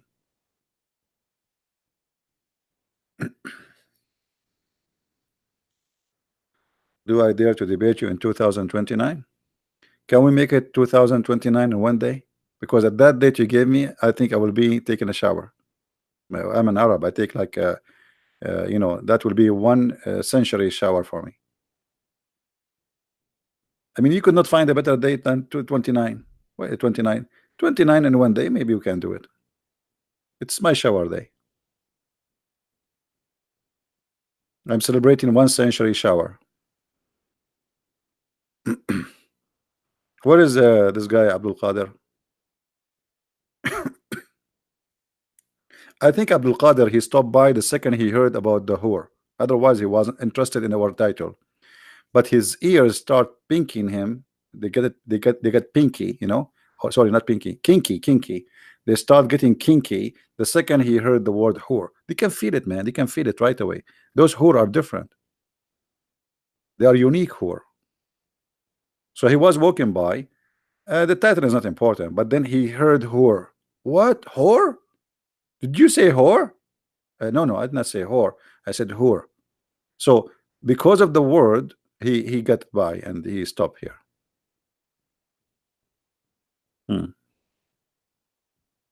What is that? Look at this video. Guys, do you see this description? This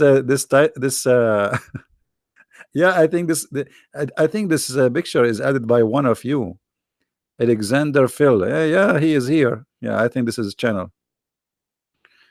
Yeah, look at this image, man.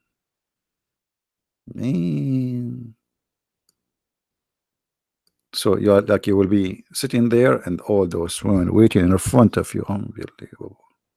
I cannot wait. I want to go and join Mujahideen. You go to false translation to deceive people. Okay, false translation made by Muslims. How it is? Okay, it's false translation made by Muslims. That means Muslims are liars. Thank you very much. So even when you attack me, you are supporting me.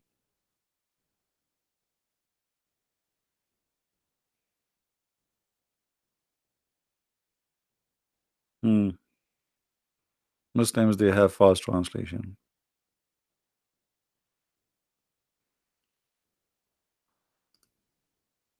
I agree. I never saw a Muslim have honest translation. You're right.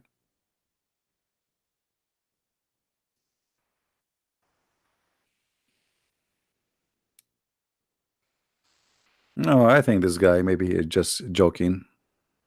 I think Abdul Qadir is a female, not a male. Most of the Muslim women who come to the chat, they use a male name. They text me in Skype and it's end to be a female.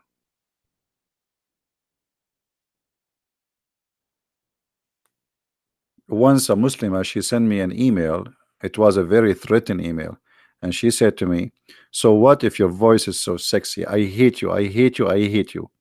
And I was saying to myself, man, this is a very hateful email. I mean, what she meant by that? I could not sleep for 2 days after that. She want to kill me. She want to kidnap me. What does that mean? Until now, I'm thinking about it. I mean, this is a lot of hate. I don't know what is behind this threat message. So I think Abdul Qadir is the same. Abdul Qadir, do you dare to call me in Skype?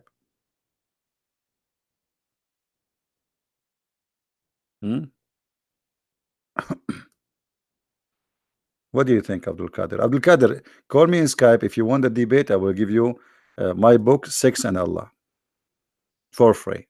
If you win. What do you think?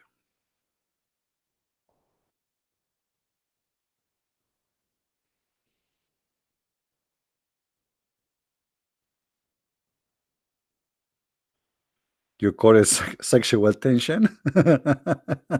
That's a good one. Yeah. You don't like Muslim women? Muslim women are women like everybody, but for me, why I would be interested in a Muslim woman? You see, it's very wrong to have a relationship and to marry from a woman she don't believe in what you believe. That is the end of your faith, because you destroy your family, you destroy your value, and you compromise the Bible, because the Bible says that light and darkness cannot live under one roof. All right. The only way for a man who is a Christian to have a wife she is not a Christian, if he converted to Christianity after he married from that woman. But a man who is a Christian already, he should not, or a woman who is a Christian already, should not ever marry from someone who is not a Christian.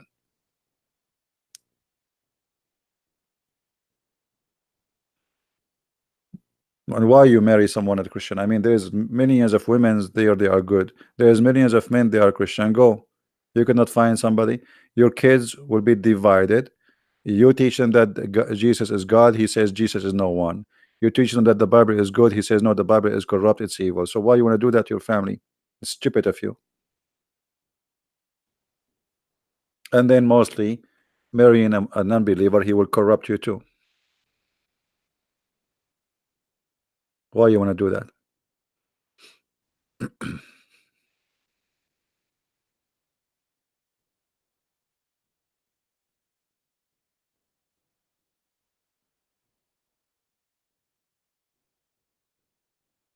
And additional to that, if you marry a Muslim man, he might not be able to have sexual intercourse like he's a prophet, and then he have to pray to Allah, and he have to wait until Allah he send him a dish of shish kebab, and then he eat it, and then he get the power of 40 men. But what of Allah? He did not. He's out of dishes. Have you ever heard of a prophet? His God, he fixes a private part by sending him a dish. Are you there, Abdul Qadir? Am I lying? Even the power of Allah come in dishes. Even not only that, Muhammad he said that the angel Jibril came down and he installed a dish of faith and dish of wisdom. So look, we have sexual ability in dish, we have faith in dish, we have wisdom in dish. Even wisdom come in dishes. By the way, this is why I'm wise. Every day before I open my broadcast, I eat one of the dish of Allah. I have a lot of them.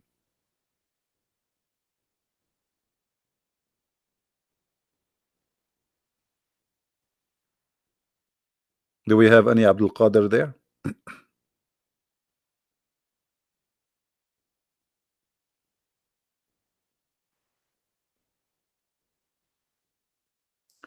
Muhammad said after 40 days semen gets into womb.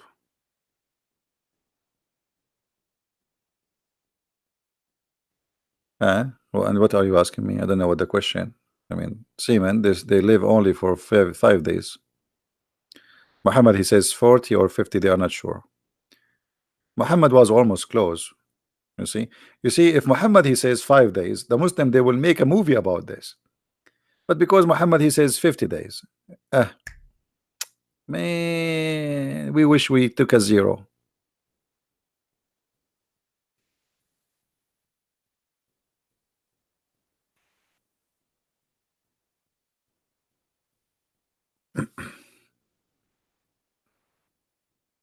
Yeah, always I ask Muslims, you are right. Always I ask Muslims when they call me, what you ate today? Because Muslims they answer you based on the food. If a Muslim he eat too much watermelon, drink fruit, then we expect diarrhea. If he ate too much ajwa, then we expect like a very hard time to process to squeeze him. Depend on the food.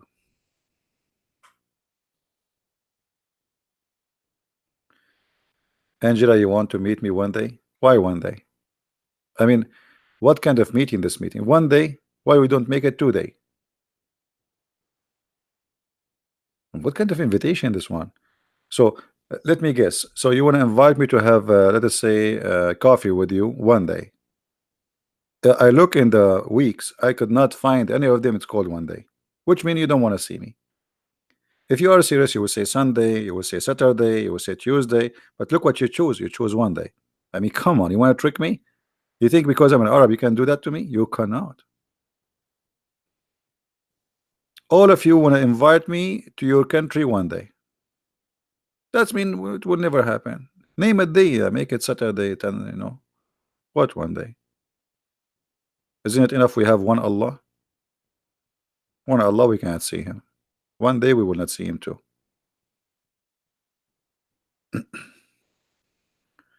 Do we have any Abdul?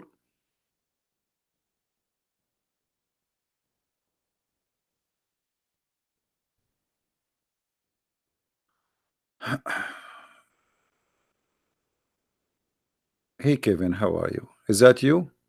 Because the only one who mentioned the name of Kenny is you, is Kenny.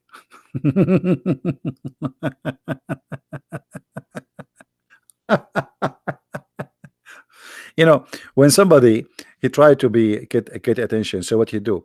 He change his name and he came Christian Prince. If you are a brave, call this guy. But you are the guy. You want to bet? You want to bet? You are a potato seeking attention. Potato kid. Let your dad call me. Or your mom. It's okay. At least somebody mature.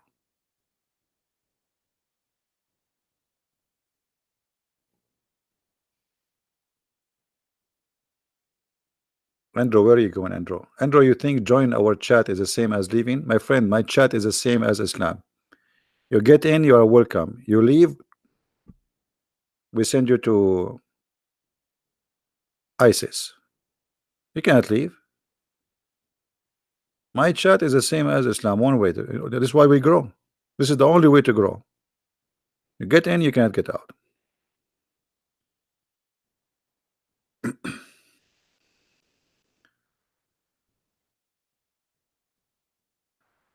I want to make your laugh as my phone ringtone. I think Hakuna, you hate your mother-in-law, don't you? And I think you will put that ringtone for the number of your mother-in-law. Do we have any Muslim?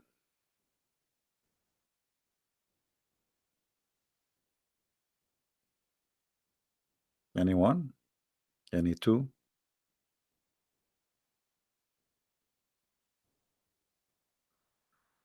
Raja. How are you, Raja? I am your fan since 3 weeks ago. And let us share the comments here so people can see. And where is the comment? It jumped. Where Raja is gone? We can't find Raja. Hold on. 3 weeks ago, I watched your videos. Thank for all you have done, and I am proud to call you as a prince of a Christian. My friend, I am the only thing make me a prince because I am a child of the King of Kings. Humbly, I am no one, but thank you anyway. All right. There's a movie, by the way. It's an old movie. My name is No One. Watch it. It's a comedy.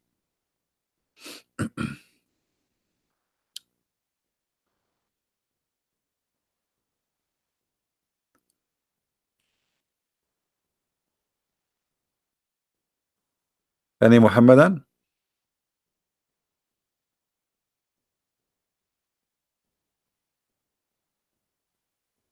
Thank you, guys. Thank you.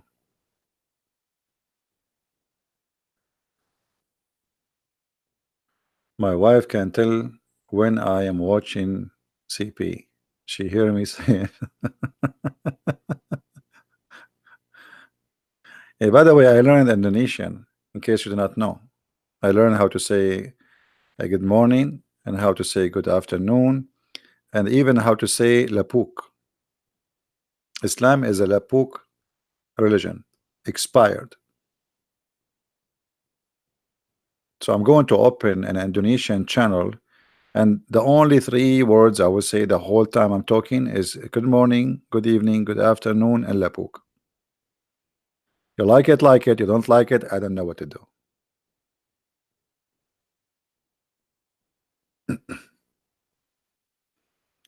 Lapuk, see, here we go. Let me teach you Indonesian now. This is the benefit of learning.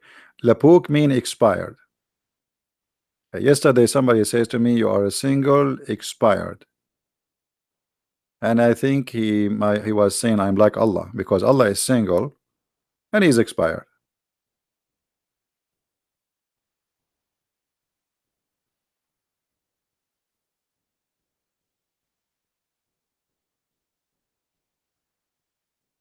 No Muhammadan?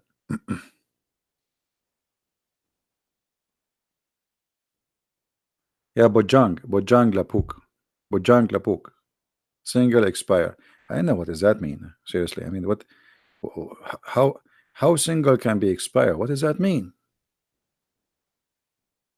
What? So if you are a single, you are expired? What? How you make the in Indonesia, you read it from left to right or from right to left?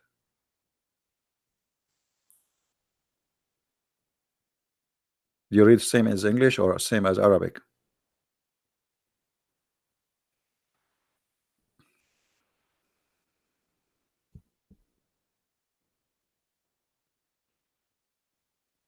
Left to right? Ah, okay.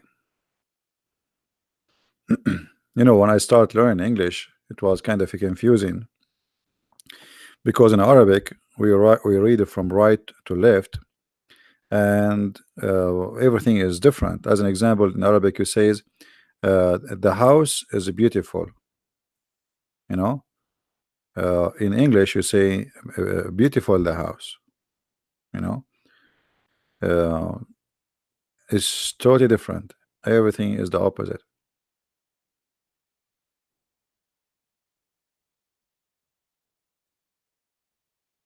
Do we have any Muslim here want to say anything?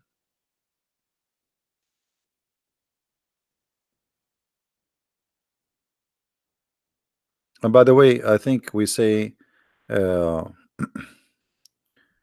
I think in English you say like a beautiful women for security, because the woman will is listening, and now by saying a beautiful, she put her nails back. Like the nails are ready. So by saying the word beautiful, she relax. Then you say women, she relax more. If you say women and then there's nothing, we do not know what is going to be next, her nails will be ready. So I think the purpose was security issue. I'm just trying to think about the logic of the language. And this is why Muhammad, he always was using security language.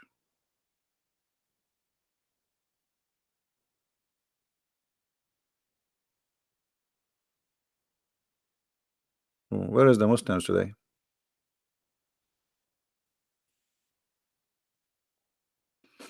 Hmm?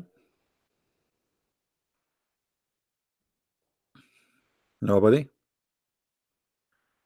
A new word. Voodoo.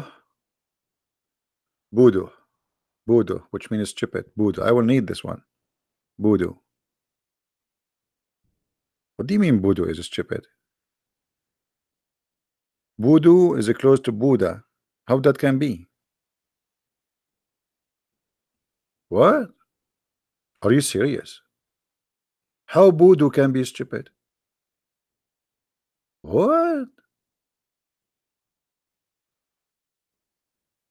Man. Voodoo? And now I know where doo-doo is coming from. Like when a child he do doo-doo, like he's doing you say to him doo-doo, doo-doo. It's coming from voodoo. This is stupid. Okay. Voodoo. There's a there's an English song. It's called Voodoo Me, Voodoo. Like what? Voodoo me, Voodoo. Voodoo, voodoo. Uh, So we can change this word in the Quran. You remember this the chapter where it's speaking about supposedly the father of Abraham. So Abraham, he said to his father Azar. So we should take Azar and we say voodoo, because Azar mean foolish. No, not voodoo. Say Jason, he have a heavy ears. Jason, change your headset, man. I just bought a headset from Amazon for $10.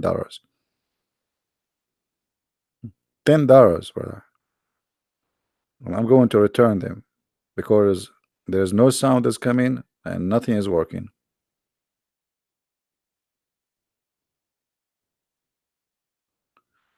Can you help me?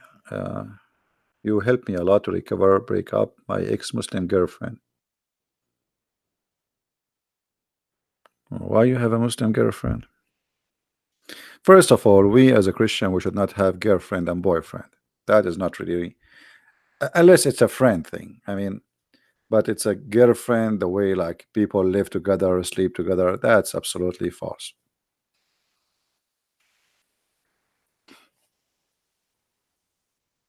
And relationship in such a way, girlfriend and boyfriend, you see, if you have a good intention, life always is about the intention of what you want.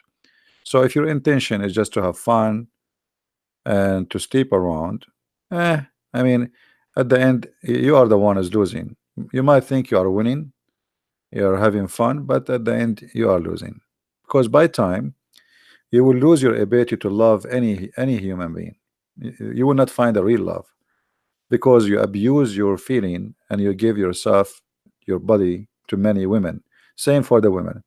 When the woman, she sleep with many men, then in her memory she have many men already. So what love mean? It doesn't make any. He's just a new guy. There's like just one more. So being truthful with one person, it have a reason. It's always, for for your best, for your healthy life, even your physical health, because there is there's sexual diseases. Those relationships bring a lot of problems. Being with one person, uh, being decent, truthful, and loving, that is the most healthy life you can have. But a person who sleep around, today I have a girlfriend, tomorrow I have a new girlfriend, and in the future, if you try to find someone you want to marry her, she will be just a new girlfriend. You will not really see a wife in her, because you have many women before, and she have many men before. So what kind of life this life is?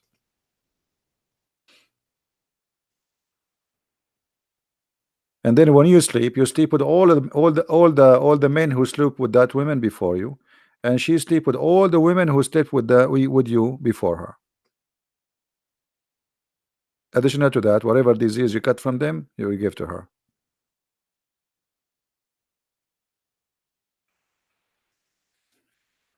You see, there's birds. When their female die, they don't go to another female. They stay even until they die. Birds, they do that. Animals.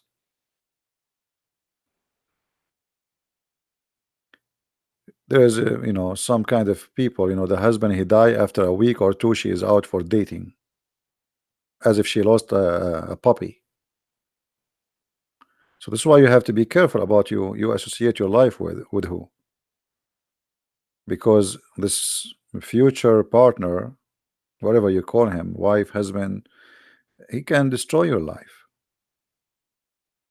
Many people destroy their life, literally destroyed, because of a stupid decision they make.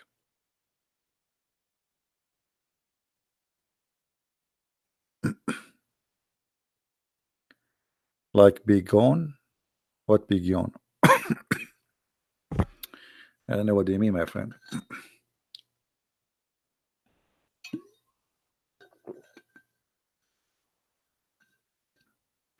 And by the way, boyfriend and girlfriend, this is an Islamic thing. This is not have nothing to do with Christianity. This is something spread. People lost their shame, and they start sleeping around. And not only that, and then they and the liberals, who they hate Christianity, they start promoting that the one who don't sleep around, she's a bad girl, she is stupid. It's embarrassing. Like she is 24, 25, or even 30, but she is still virgin. That is for them, it's a shame. They make fun of you. They will bully you. So uh, ugly became right, wrong became right, right became wrong. But at the end of the day, the truth is not what they say to you.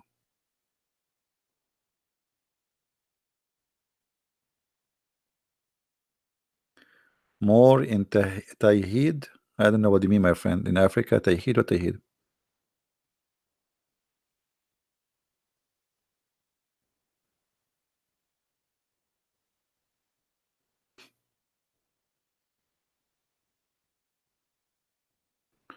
Everything you do in relationship with somebody have to have attention, a good attention, to marry that person. Let us say you want to talk to a woman to know her. Uh, and sometime you might find a woman, she is good, but there is something push you away from her. But still, in the beginning, even if you try to talk, it should be a good intention. Sometimes men is hesitating. Is that woman, she is good for me? Maybe she is not. I'm not sure. You need to take your time, but don't run into decision which can cost you heavily later. Take your time, be sure, because we as a Christian, we should not get married and divorce, get married and divorce, the same as the Muslim do. Because Muslim, they don't have marriage, they have boyfriend, Sex contract.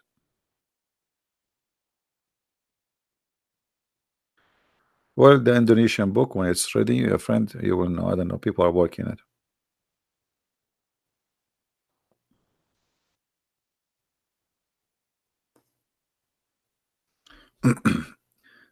A Muslim, his name is Al Mahdi. He is asking me to explain verses from him, so he will convert to Christianity.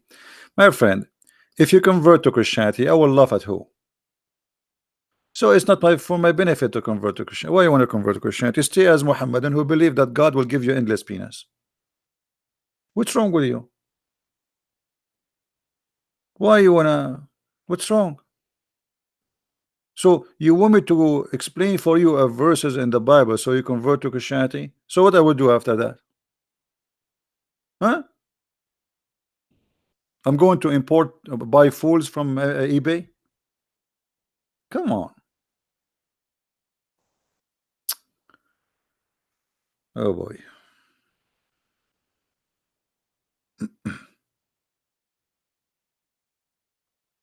And why you don't like that chapter in the Bible, my friend? Isn't it your prophet you believe in the same? Man baddala dinahu faqtuluhu, the one who changed the religion, kill him. I mean, look at the hypocrisy of the stupid Abdul. Isn't it your prophet, he says, the one who changed his religion, kill him? Let me get you busted.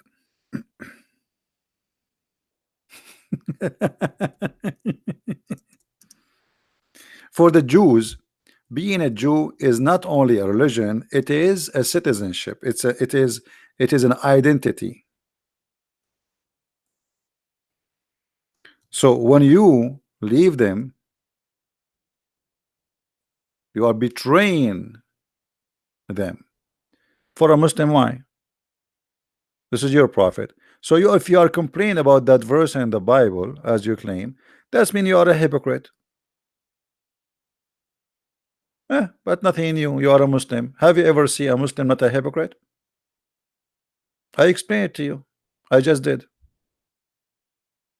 I just explained it to you. The Jews, in their book, the one who betrayed him should be killed. Your prophet said, the one who leave his cult, the cult of Islam, he should be killed. It's in front of you. So what is your complaint? I'm not sure. Are you saying this is wrong? Are you saying that the one who leave his religion and the one who says kill him, he is a filthy man? Say it. Say it. Be a man. Oh, there's no screen. Sorry. No screen. Hold on. Here we go. Say it, Abdul. Exactly what it says in that verse in the Bible. You don't like it. It says in front of you. The Jews, they say the one who betray us, the one from you who leave us, who join and worship other God, kill him. So what's your complaint? Your prophet said the same. Are you man enough to say the one who says that? The Bible difference, the basic difference in the Bible, Quran, the Bible says to slaughter mother and father if they ask to worship other. Whoever killed you, let me show you how stupid what you just said. The Quran say that Muhammad says whoever changed his religion, kill him, even if it's a child. Whoever, women, men, child, whoever changed religion, kill him. It's in front of you. I mean, you are just a stupid kid. You don't know what are you talking about. Guys, does it say who is ever? Does it say whoever change? Potato. Too much hummus, diarrhea. Yuck. Whoever change his religion, kill him. Man, women, child, whoever. Read it. Do you see it? I just answer within screen. And why you don't call me Mahdi? Why you don't call me? Do you like to call me? Aren't you the guy from Nigeria? So we can laugh. Call me so we can laugh. I want you to say that the one who say that is an evil person. Your prophet says whoever. And not only that, I can show you your prophet ordering to kill women and children. And not only that, I can show it to you from the Quran. And not only that, I will spank you until your bum become red as never before. Do you dare to call me? I think now you have a real reason to call me, because I just said to you I will spank you. And you know how exciting that for you. I know who you are. You like spanking. So be honest. Do you want to call me so you can get your daily spank? Mahdi? Hello?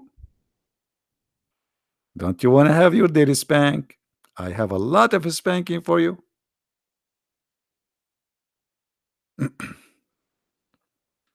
You know, one of the things Muhammad, he said that if somebody is a gay, spank him as a penalty. I mean, if the guy, if you spank him, he's a gay, he will love it. Me, call me Mahdi, call me, and we will talk about the verse in the Bible, and I will show you what is equal from the Quran. Do you dare? But you are a bit. You know what? Let me block you. Let me block you for one purpose: to force you to call me. Get lost. If you are man enough, call me. I have no time for kids. I'm not going to waste my time.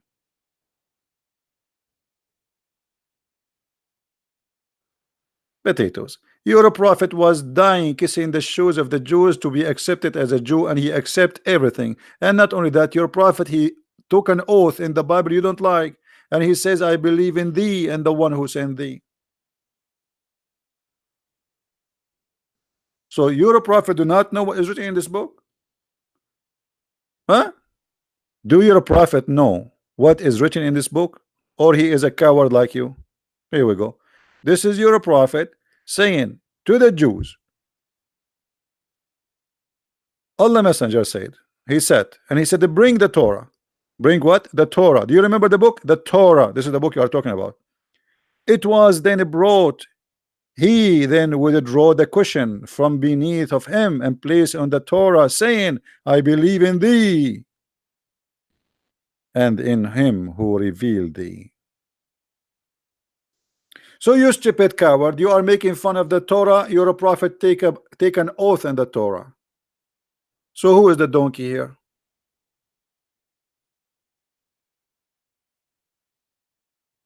Sorry, who is the voodoo here? Boody boody boo, Scooby Scooby Doo. You see, when they say to you the Torah, the Torah, the Torah, okay, how the Torah is ugly, and your prophet is swear by the Torah, and he treats with a lot of respect, and he say, I believe in thee and the one who sent thee.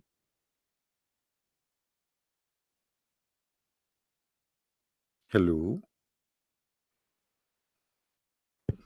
hello, it's me you're looking for. I made you look like a voodoo. Hey, I can block you again because you are a kid. You're a prophet, he swear by the Torah, as you see. I don't care. You're just a kid. Be a man. Change your name. You are a hypocrite and you are a coward. You say you don't accept what is written in the Torah, and your prophet, he accept everything in the Torah. So either you are a liar or your prophet was a hypocrite taking an oath in a book you don't like. Correct, guys? This is one of the signs of the hypocrisy of the Muslims today. Their prophet, he took an oath. He said, I believe in thee and the one who sent thee. And not only that, he put the Torah in the cushion, which means he treated with respect, and he put his hand on it, swearing by it. If you give me the Quran, I will never swear by the Quran. This is the book of the devil. So if Muhammad is a true prophet and the Torah is a corrupt book, there is no way a true prophet he will swear in a corrupt book unless he himself is a hypocrite, liar, and a false prophet. Correct, guys? Can Fadi Harun call me? No, he cannot.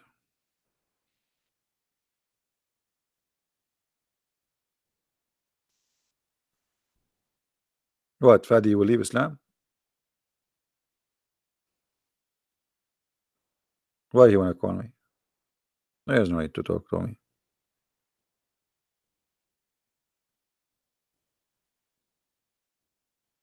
Even if you decide to leave Islam, I don't want you to call me. It was referring to page according to a scholar in Islam. Guys, Guys, look at what Qasim he said. It was referring to a page according to a scholar. You and the scholar are a bunch of liars. Read with me carefully. Bring the Torah. He didn't say bring the page. Then it was a place in the front of him. The Torah, not the page. And then he said, he did not even open the book as you see here. Bring the Torah. And then he said, I believe in thee and the one who sent thee. Liars. He swear by a page. Have you ever heard of somebody swear by a page? I mean, look at the deception of this cult. A brother Christian. There is a person is named Christian Prince, and he said that the prophet is swear by the Torah. In fact, he was swearing by one word, which was in. Only that word in. Between two brackets, brother. He was not swearing by the Torah, he was swearing by the word in. Between two brackets. Brother, so that the whole book, it's only in. He was swearing only by in. Brother, yes, by in only. I mean, look at the madness, man. He was swearing by the page. By the page. By the page, you say, I believe in thee. Good try, good try. What about the Quran saying musaddiqan lima ma'ahum? Stupidity is amazing. I hate stupidity. I hate stupidity. Stupidity is the disease of this world today. Read carefully, Abdul.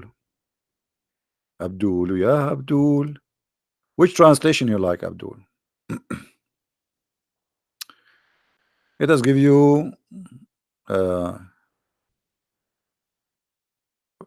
kinky translation. All Muslim translation are kinky anyway. And when where there come to them, the Jews, a book, this Quran, from Allah, confirming what is with them. What is what? With them. So your scholar told you, he swear by the page, brother. By the page, brother. Only by that page, brother. Brother, I heard he was swearing by the number of that page, not the page. The page of that, the number of that page was number 12, brother. He was swearing by number 12. Low IQ.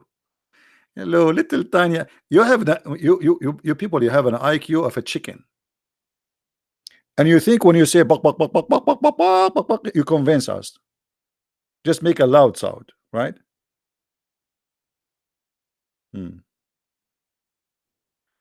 The Torah is sent by Allah, not a book written by Genesis or etc. Torah was with the Jews 1400 years ago. The reason why not talking it because it was sent to a small nation. What does that mean, Samira? What are you talking about?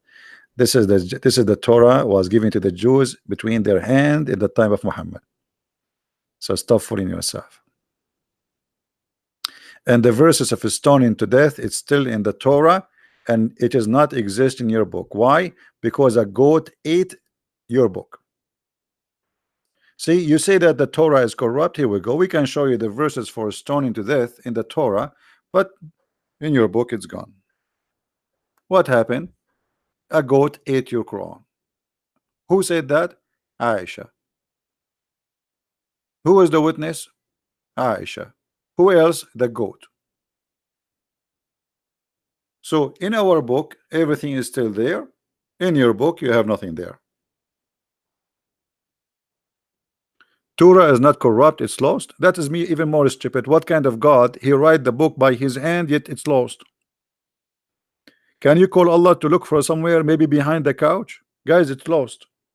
It's lost. I mean, what you can say? Nobody have it. The Jews are spread around the earth, and they lost the Torah, brother. They lost the Torah.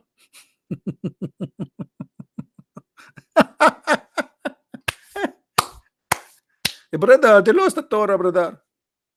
It's you who lost the Quran. You don't have the Quran of Muhammad. Where is the Quran of Muhammad? The earliest Quran you have is more than 800 years after Muhammad.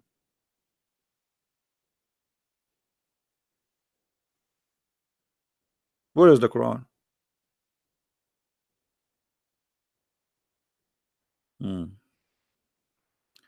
And until now we are looking for the goat. You know, the goat is wanted, by the way. If anyone have information about this goat, you have a big reward from the government of Saudi Arabia.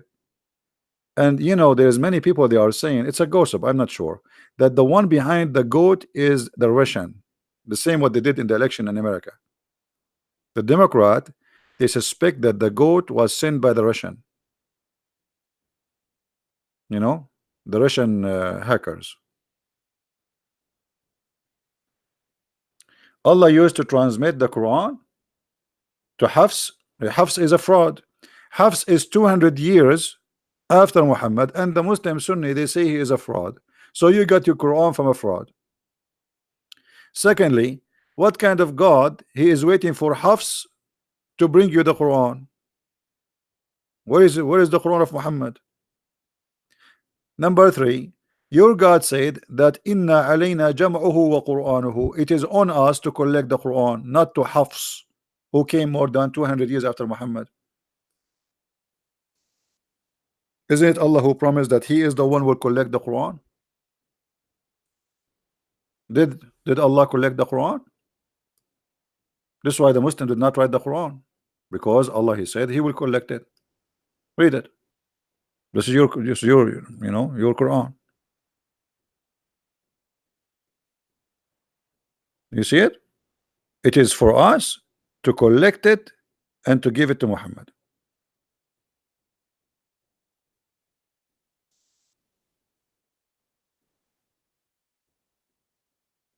But you don't have the Quran of Allah, and Allah did not collect the Quran. Allah, he made a false promise. Hafs was born 75 years after the death of Muhammad. That's a lie. Hafs was more than 200 years after Muhammad. Additional to that, Hafs is a fraud. Just type right now in Arabic in Google, Prophet Google, huh? Hafs was a fraud, and you will see all the reference coming from Islamic website. Hafs hadith is rejected, not even da'if. It's rejected, totally rejected, because he is a fraud. The Muslim, they say Hafs is a thief and he is a fraud, and he used to steal books and he claim it, which means he take a book from you and then he write and he claimed that it is his book. Do you want me to show you that?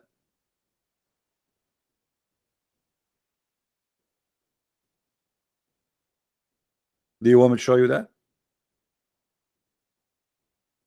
And Hafs, he took the Quran from his stepfather. Who is a stepfather? Asim. Asim was a fraud too. Do you want me to show you the reference?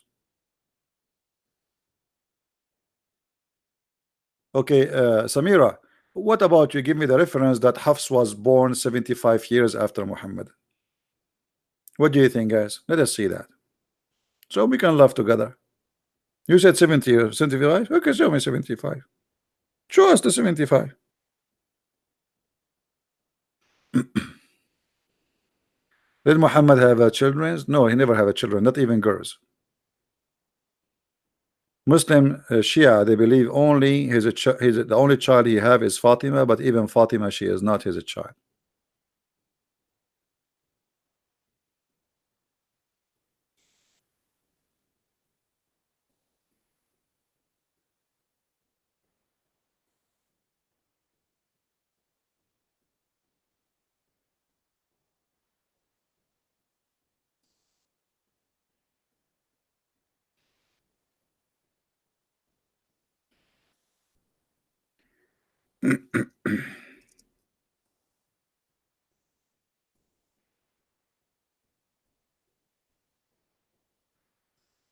If we go right now and we do a little search in private Google, let us do that.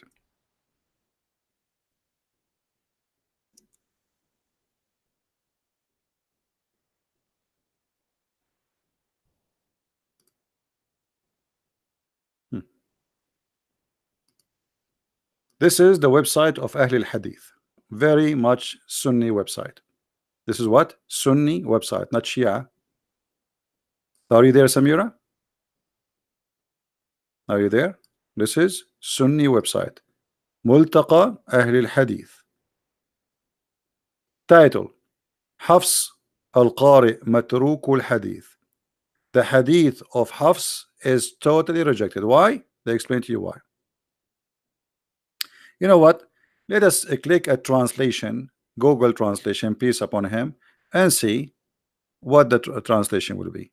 Translate to Arabic. What Arabic? I want this is Arabic. Option translate to English. Arabic to English. Where is English? English. Here we go. Read with me, Saudi Samira. This is you Muslims. This is what you Muslims say about him. All right. This is what you Muslims, you see what they are saying about him.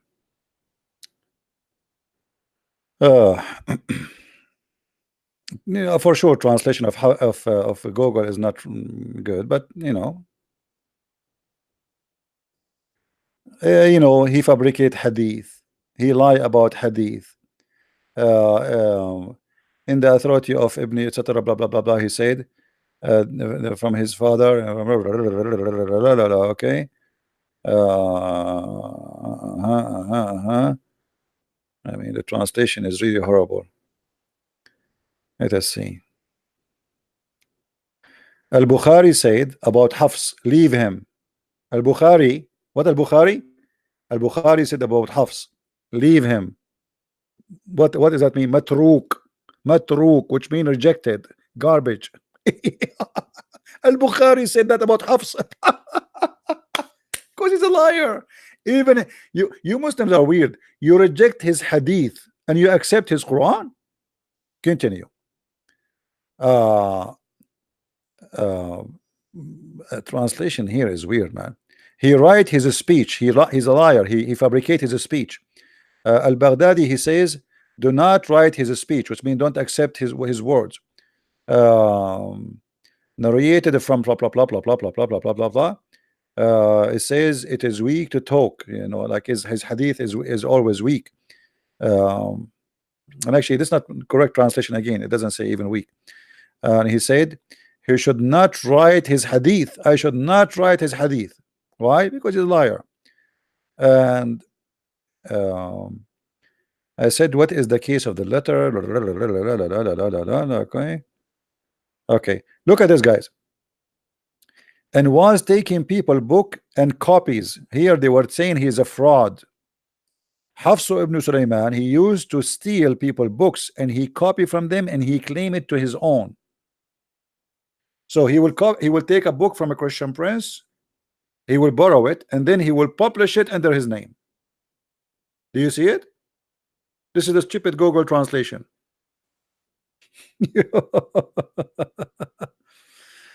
So all those references, and look, Abu Bakr said, and he was a liar. He's what? He's a liar.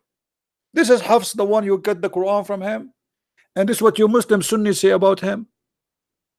You Muslim Sunni, you say he is a liar. What a shame. What is that, man? Can I give you proof? Yeah, sure, you can give me proof, Mr. Muslim Prince. A Muslim Prince want to give me a proof that Allah preserved the Quran. Yeah, right. Here we go. I have a proof here. The goat ate the Quran. What your God was able to do about it? What about this proof in front of us, Mr. Muslim Prince? Are you going to accuse Aisha that she's a liar?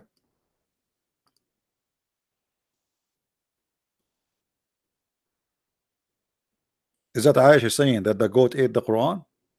Okay, show me the verses of a breastfeeding for adult 10 times. There are 31 Quran today, and one of them is Hafs. Each of them have different verses, and Hafs has 6 to. Okay, so what is that? That to prove that the Quran is not the same. Same time, even the Muslims in the interpretation, they explain that there's many verses are corrupt. In the top of the Shia, at the top of that, all the Shia agree that the Quran today is not the Quran of Muhammad.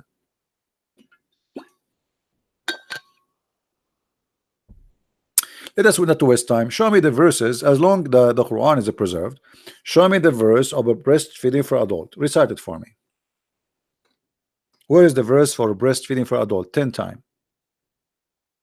And why you Muslim don't practice it? Any Muslim want to call me and recite the verse of 10 times breastfeeding? I like breastfeeding, by the way. I'm hungry. I did not eat actually.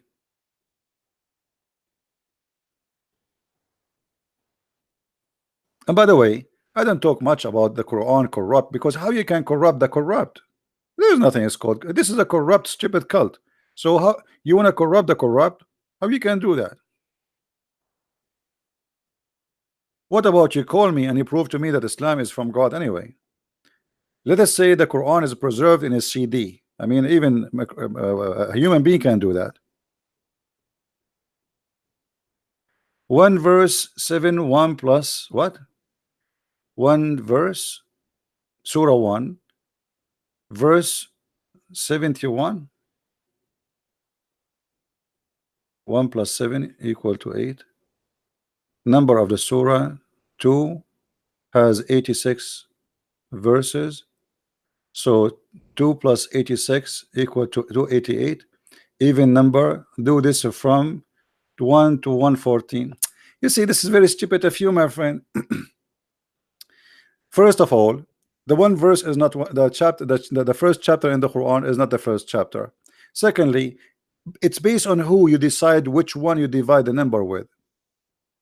Like, who is the one who told you to do like 1 plus 7 is 8, and that is the number will do for everybody. The chapter of Al-Fatiha is not the first chapter in the Quran. The first chapter in the Quran is 96. So look how Muslims, they come with silly, they try to prove to us silly stupid things. I can play the same game. And by the way, if we do calculate the numbers, you will see that you are being stupid, because the middle of the Quran is not 57. I mean, you Muslims, you have a problem. Guys, how we can have 157 the middle of the Quran? It's not even number. Let me explain to you. Just to show you. Let me draw something for you. To show you how silly, even when they try to prove to us something. I will draw a line.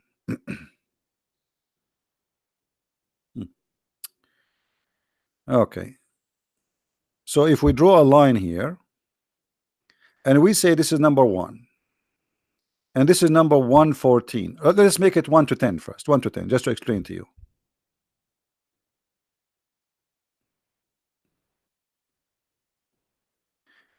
And here we have number 5.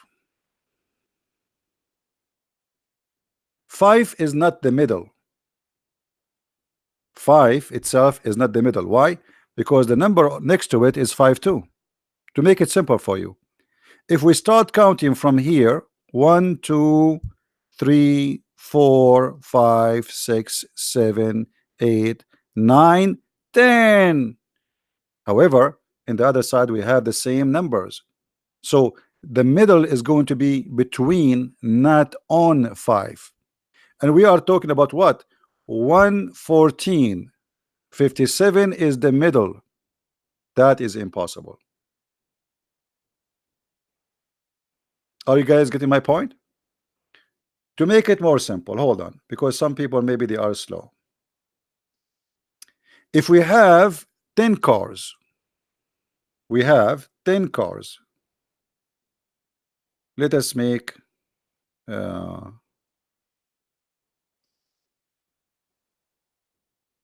cars. 1 2 3 4 5 6. We have to make them smaller now. 7 8 9 10. And let us say all of them, they are equal in size. So what is the middle? Guys, which one is the middle? We are talking about mathematically accurate. If this is number 1,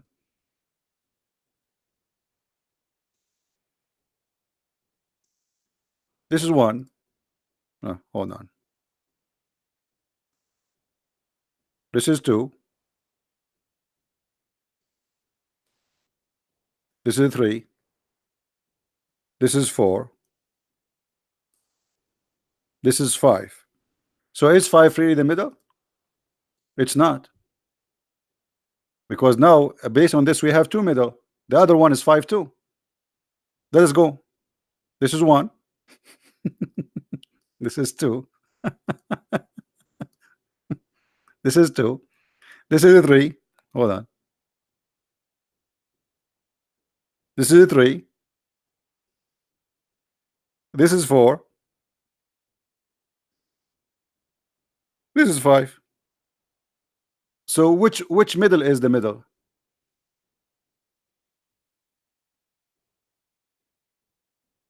Guys, you understand?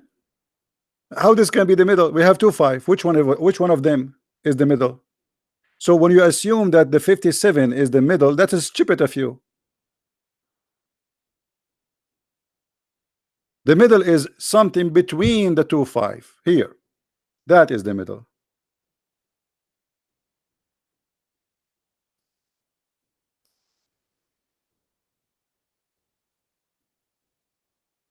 Here. That is the middle. This one is not the middle, and this one is not the middle.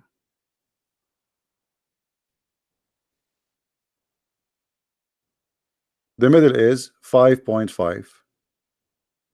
To be the middle, which means the number have to be 11. To have accurate middle, we have to have the number 11. Thank you. So in the Quran is the same.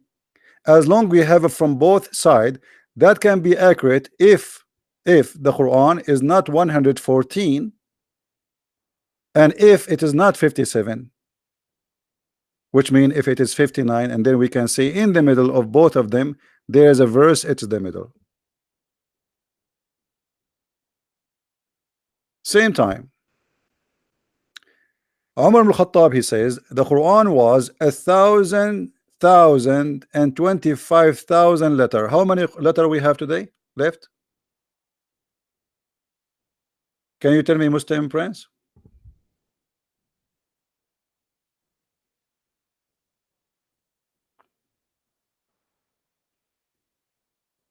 All those miracles, numbers, and the Quran is false. And by the way, did you add the chapter of a breastfeeding for adult which is missing, eaten by the goat, or you took it off? Who is the one who took that verse off?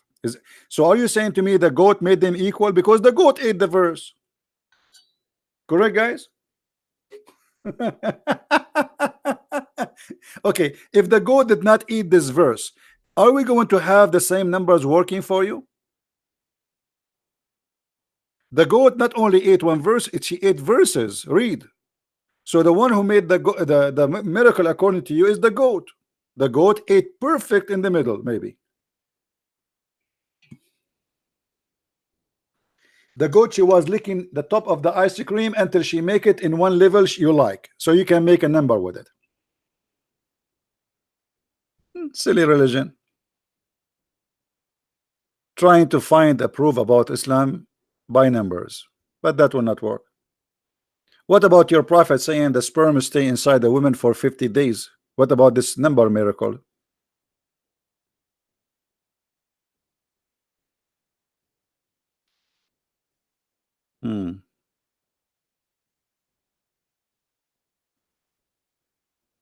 Odd numbers.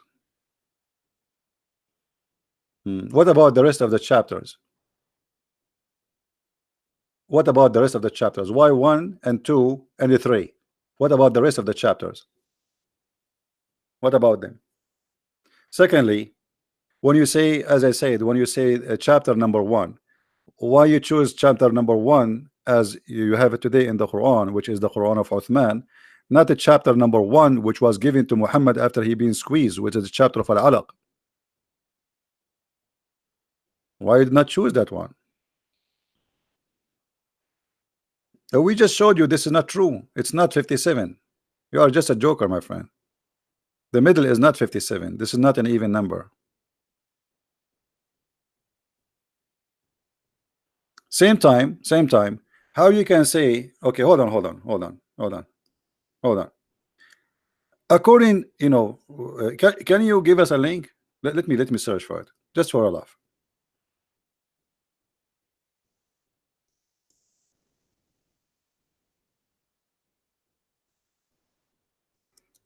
Just to show you how stupid this cult is.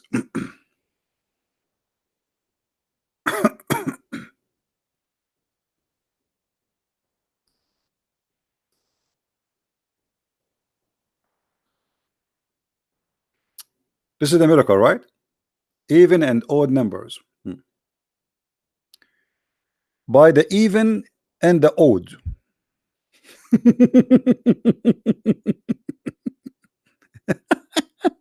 Allah swear by the even and the odd. Okay, as you see, the third verse of 89th surah in the Quran draws attention to the even and the odd numbers. The word wa in the Quran is used to emphasize the word that succeeded, okay, when it was used in the beginning of the sentence. We translated the word wa as by. Let me show you here how we get them busted right away. Guys, does it say here that the word the letter wa is a word? If you go right now and I show you in the Muslim website how they calculated the number 19, you will see they don't even calculate the letter wa. They did not calculate it as a letter, they don't calculate it as a word. Here suddenly it became a word just to make numbers work. Do you see it? Hypocrite, liars. Then it says in the figure example, the surah of etc. chapter 1 7, the one sub set surah and 7, and the surah of the cow 286 and 2 surah 86 286 verses. In the table below we got number 8. Since the number 8 is even number, we write it in the place reserved for even numbers, and we added a 3. Why you are adding 3? I mean, who is the one who come with this calculation to add a 3? Trinity? And 200. Why you 200? Why 3 and 200? You see, those games we can play as much as we want, so we can come with the calculation and sweet us. Who is the one who told you to add a 3 and 200? How you can add them and why? So is an even number, brother. We write it on the place reserved for even numbers, and we added a 3 and 200, the surah number and the number of the verse of the surah, the family of Imran. Okay, why you choose this one? Why you choose this one exactly? And then we got the number 203. As this number is an odd number, we will write it in the place their odd number, and we will do the same operation for all other surahs and verses of the Quran, as we will see in the table below. So look what they did. We try our best to come with the calculation, and we choose numbers to make and divide, and we add as we wish. This is something can be done to anything to fabricate a calculation. So did your God Allah says to you add number 3 and 200, and then we make it 203? Where do you get this from? So you have to add numbers to fabricate a calculation to make it look like a miracle. As simple as that. Secondly, the Quran we have today is not what Muhammad he gave you. This is the Quran of Uthman. So if the calculation fit with the Quran of Uthman, according to you, that's mean Uthman is God, because Uthman is the one who made it for you. Very desperate, trying to find a miracle. Very desperate. The total surah number in the Quran is 6,555. Okay, the total, guys, remember carefully, the total surah numbers of the Quran is 6,555. I want to go there. I hope they are counting the words. If there's a place for the words, where is the words? We can show the formality of having such a table containing 114 surahs and 6,236 verses as below. Okay. Does it say anywhere how many words?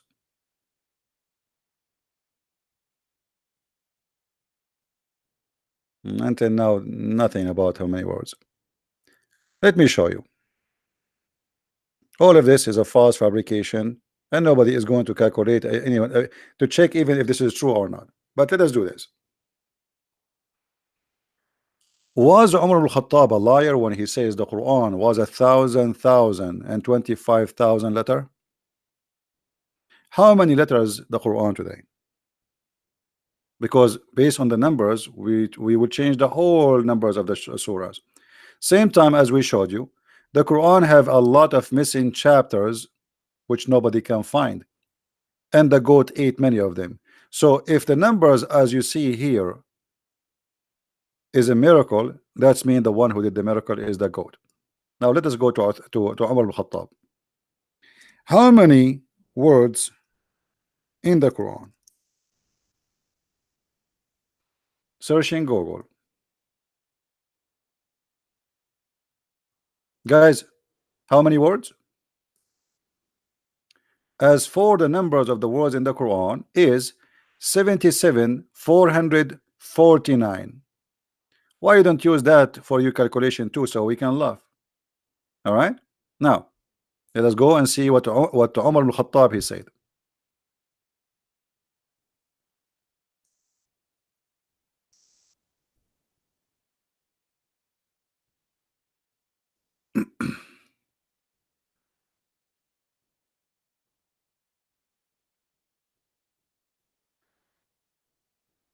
And this is, remember, this is Umar al-Khattab, not anyone. This is not Shia. This is not, you know.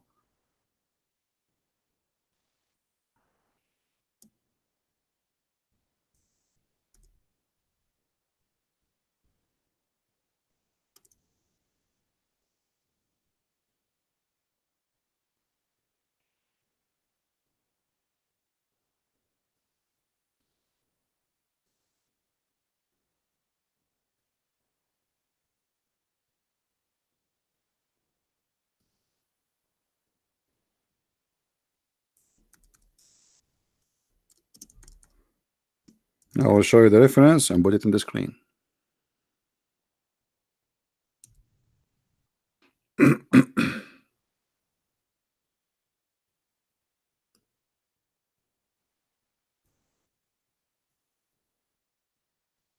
Why you don't call me Prince, so we can read for us, just for fun, you know.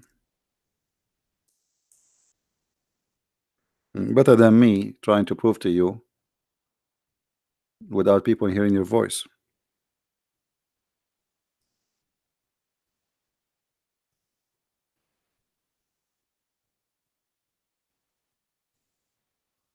All right.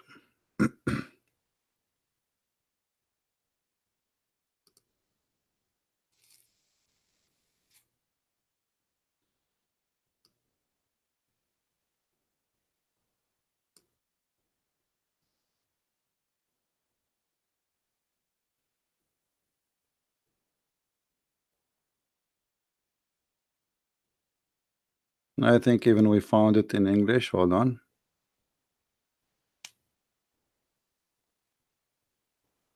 All right.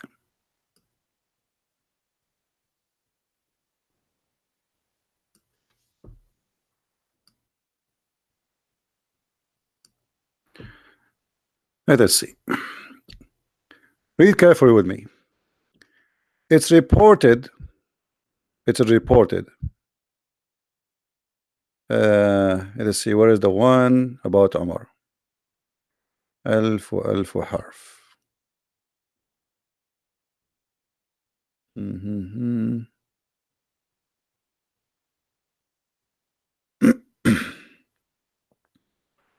We chose this one supposedly to have English and Arabic. I hope. They have it there.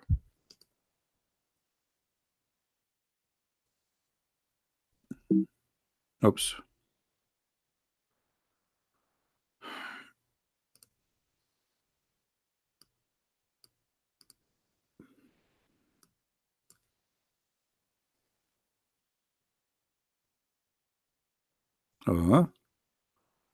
Each time we click here, it goes out.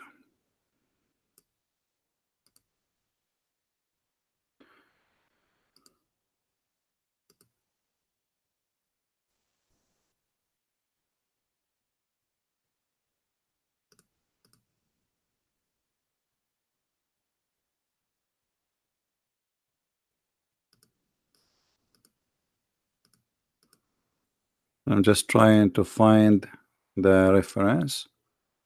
Okay, looks like this hadith here does not have it. Give me a second.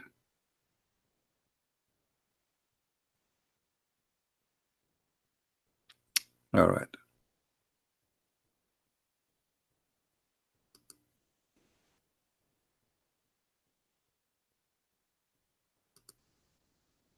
All right. This is the book of Kanz al-Ummal. Al-Quran 1000 حرف و27 ألف حرف. In this hadith, it is 1,027,000 letter. And the one who read it, all right, Allah will give him for every letter a virgin to have sex with. Are you there, Muslim? Are you there? Let us translate the reference so people will see that we are not making things up.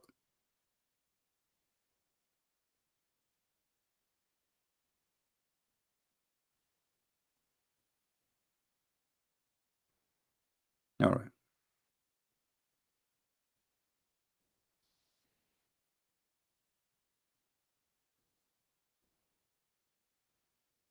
The Quran is 1,000 letter and 27,000 letter. And for the one who is patient and etc. reading it, Allah will give him for each letter a wife to F. Are you there, Muslim guy? Muslim prince?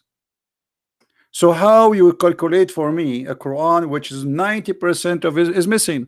Because if we have 75,000 letter of the Quran today, but the Quran was more than 1,027,000 letter.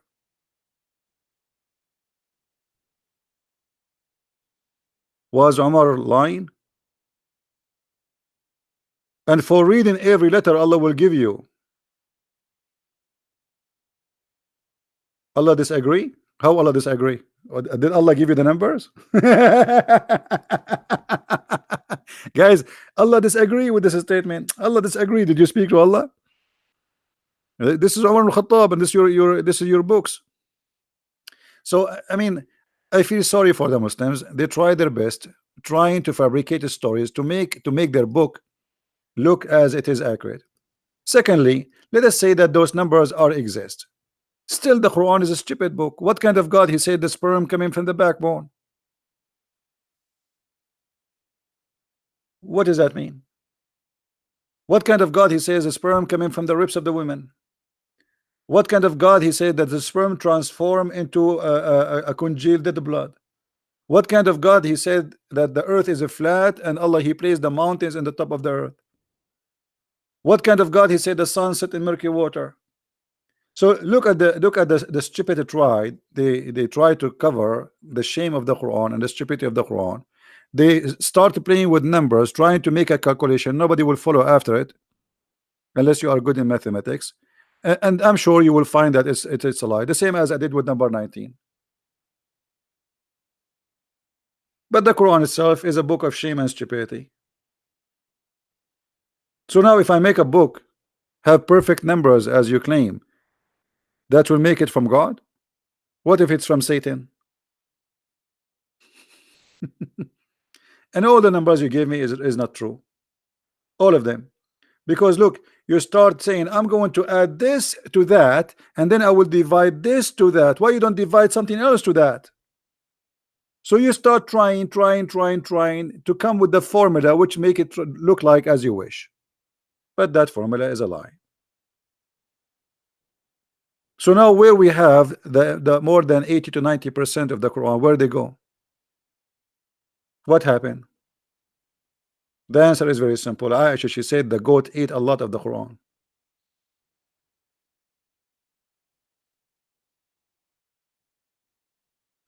The same lies they say as the numbers of women in the Quran. The Quran says there is etc. women, etc. men. The Quran says etc. Death, etc. life. We calculate the numbers, we find all of them they lie.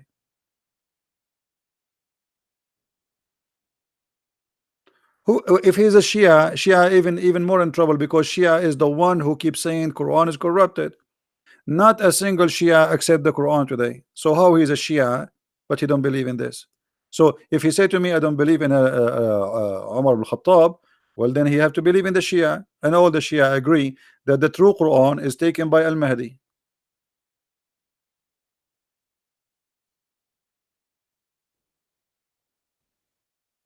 Are you a Shia Muslim, Prince?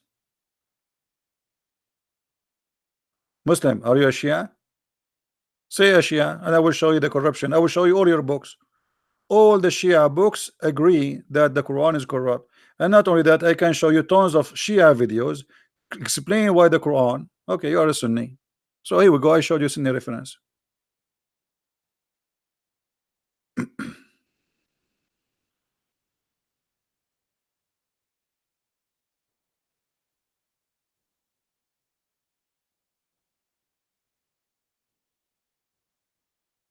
Okay, where is the chapter of Ar-Rajm? Did you calculate the number of Ar-Rajm? Here we go. We have here at least two chapters are missing. The one for breastfeeding and the one for Ar-Rajm. Did you calculate that one? Where it is?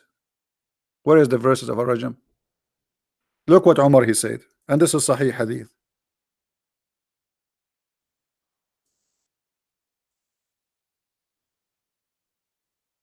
Do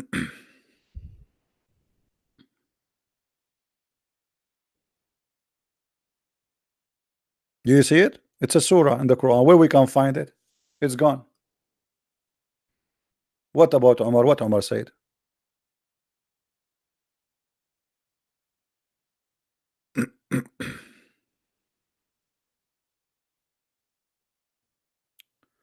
Read with me.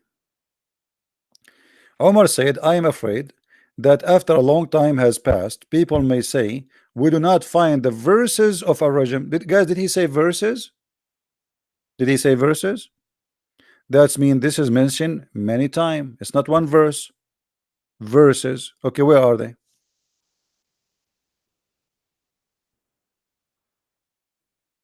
How you can make this funny calculation and there is missing verses according to you? And Umar is worried. Why he's worried? But we will not find it. Why we will not find it? This is in the time of Umar. This is not 10 centuries after Muhammad. In the time of Umar, it is missing. What is missing? Verses.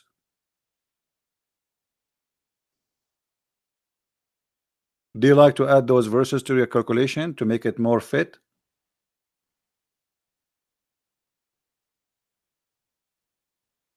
Okay, guys, this is a proof that Allah is a false God, because if Allah he said he will preserve it, and then we find you Muslims saying the goat ate the Quran. Omar he says the Quran was more than 1,027,000 letter, and here he's saying there is verses is missing. That's mean Allah is a liar, because Allah he said he will preserve it, but he did not do anything. What Allah did? How Allah he preserve it? Allah he said inna alayna jam'uhu wa qur'anuhu. It is on us to collect the Quran and to recite the Quran. He did not recite the Quran, neither he collect the Quran. So Allah is a liar. From what you just said, you prove to us that Islam is a false cult. How Allah he says he will preserve it, and here we have verses are missing. Is that the book of the Jews? This is Sahih Bukhari.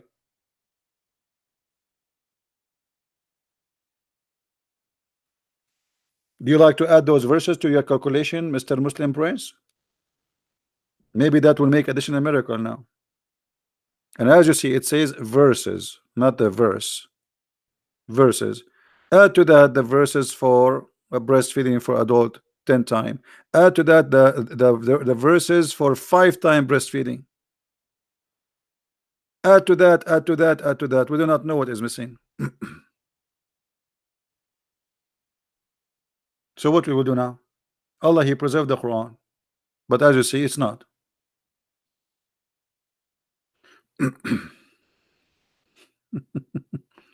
You are just a stupid idiot. You repeat the same thing. We got you busted already. And adding numbers to make a calculation, that's stupid to try even too. You remember the guy Rashad Khalifa from Arizona, the Muslim who come with the 19 number? The Muslim killed him. Do you know why? Because he took a lot of verses out of the Quran to make his calculation work, and actually his calculation is a lie. I get him busted in 2 seconds. Or what you say, I'm sure if I sit and I study the numbers you gave me, we will find that it's stupid. But anyway, number 57 is not in the middle of the Quran. It's not even.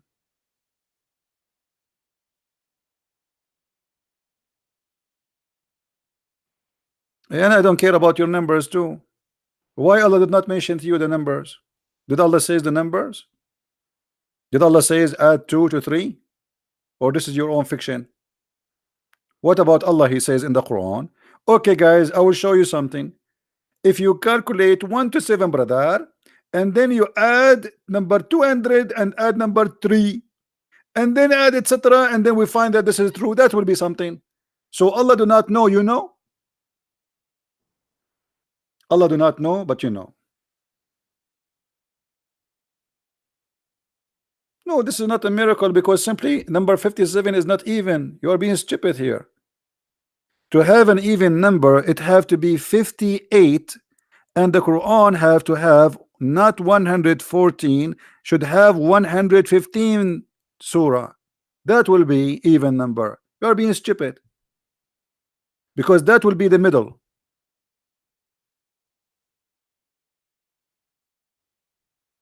The middle of the Quran.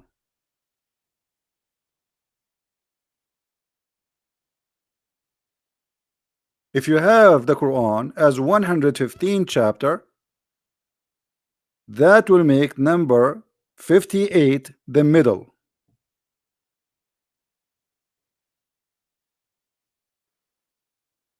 In the same time, who is the one who made the Quran 114 chapter? Can you give me his name? According to the Quran of Ibn Mas'ud, there is no chapter of Al-Fatiha. Is that correct, Muslim? Muslim, is that correct? Is it true in the Quran of Ibn Mas'ud there is no Al-Fatiha?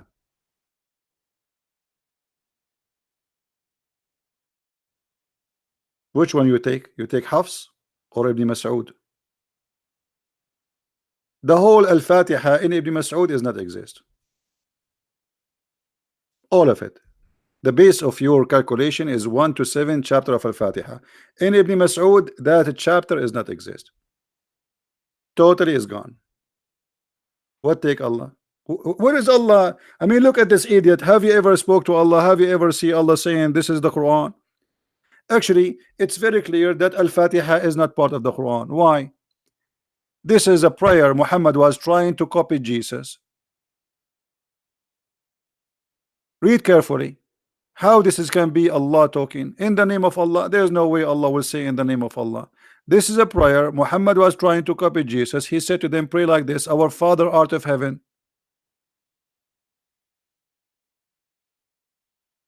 This is Al-Fatiha of the Christians. Muhammad was trying to copy them. This is why Ibn Mas'ud did not add it in the Quran, for this is nothing but a prayer Muhammad he was teaching the Muslims to say it.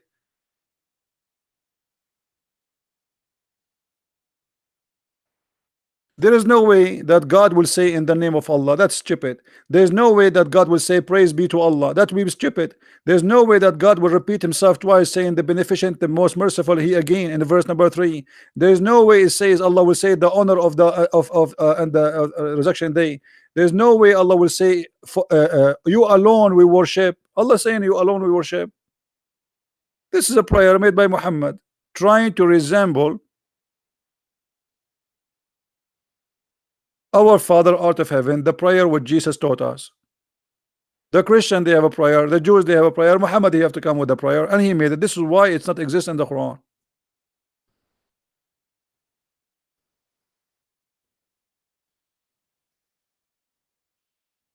And not only that, do you speak Arabic, Muslim Prince? Have you ever heard of a stupid God like this before? Since when in Arabic we have a word, it's called bism. Your God Allah do not don't speak Arabic. In Arabic we don't have bism, we have bi'ism. Look what we have here. We have bism.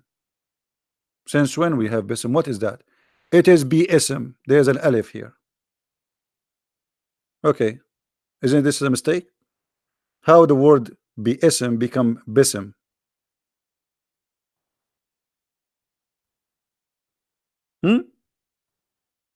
I will tell you why. The Muslim, they took it off because it's going to be easier to sing it. You Muslims, you corrupt your book, because if you take a letter from the words of God, you corrupt. Who allow you to take that letter off? Guys, do you see? He just said that we took it off because it's easier to memorize. So you play with the word of your God so you can memorize it. So Allah, he did not do good job. We fix him. We fix Allah words because it's hard to say bi'ism. We say bism. We fix Allah to Allah is an idiot. He make it hard for us. Same time, Mr. Muslim, you're a prophet. He said that Allah, he sent 7 Quran. Can you name them for me? Is all the Quran, the 7 Quran, they have 114 chapters? No. And we gave you example Ibn Mas'ud. You have 113.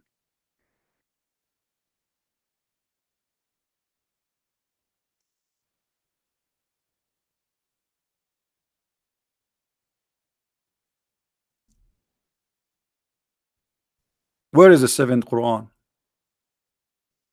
I want the 7th Quran. What happened to the 7th Quran? The Quran is preserved, right? Okay. Where are they?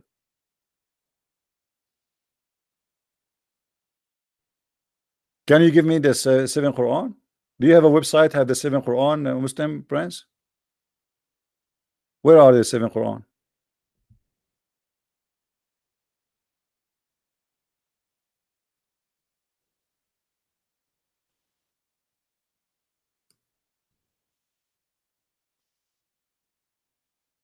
Are you there? Isn't it Allah here preserve the Quran? Okay, we should have 7 Quran equal to each other. Where are they?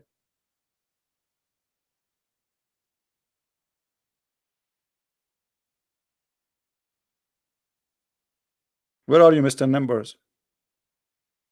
We should have 7 Quran. All of them have the same equal numbers. Correct, guys? Because this is a miracle.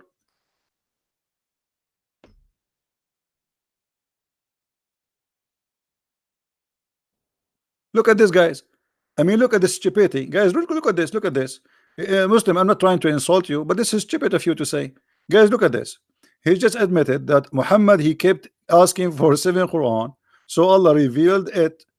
But after Muhammad death, Abu Bakr kept only 1 Quran. So why you say to us the Quran is preserved? Allah gave you 7, you destroy 6. Who gave you authority? If Muhammad asked for 7, that's mean there is 7 is needed. Who is Abu Bakr to destroy 7 Quran? Let me take a snapshot of this. I'm going to post it in Skype, in Facebook.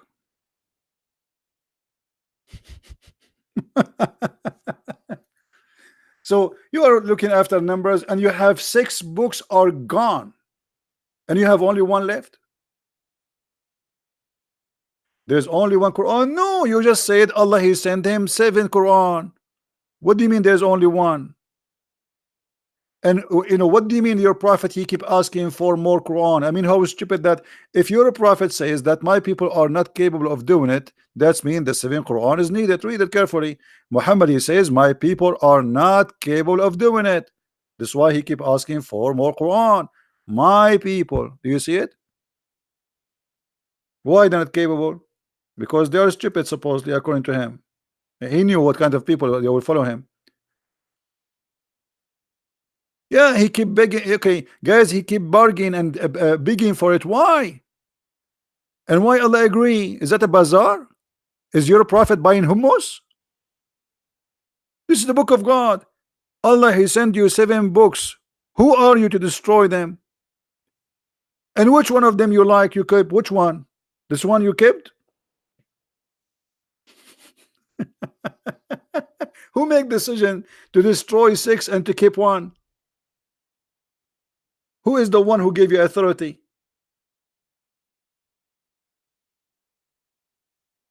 So you are busy with the numbers, which is false and stupid.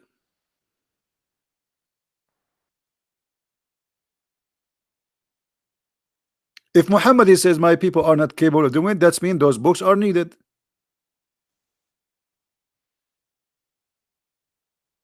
Allah was nice to Muhammad, guys. Allah was nice to Muhammad. So if Muhammad asked for 8 Quran, he will give him. It's like a, it's like, it's like a tomato. No problem. Allah was nice. Let me take a snapshot of this one. I'm going to post this. Unbelievable. You guys, you should take a snapshot of those. And if you are downloading my videos, you know what? Let us record this on the screen so people will see what we are talking about. But Allah was nice to Muhammad. But these 7 Quran were not for all mankind. It was just for a short period. Those 7 Quran were used because in heaven there is only one Quran. Not all for mankind, brother. Why?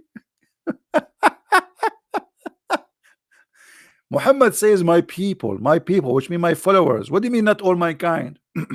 Only some mankind? What is that, the zoo?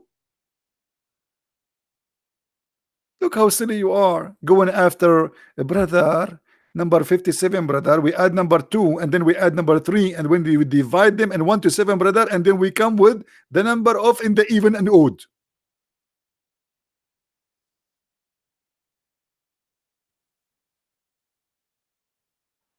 Very silly cult. This is what happened when you are desperately bankrupt. Desperately bankrupt. Bankrupt cult.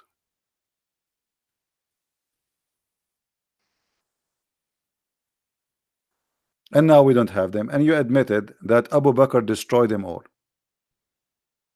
Abu Bakr is your God.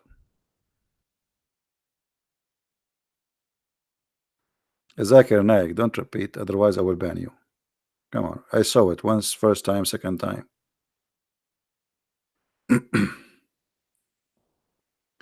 So as you see here, the Muslims admitted that their Quran is gone. It's a disaster if you say, Allah, he gave Muhammad 7 Quran and we destroy 6. And when you say to us that those are not given to all mankind, that is even making it more stupid. And where Muhammad, he says this is not all for mankind. And what do you get with this fabrication?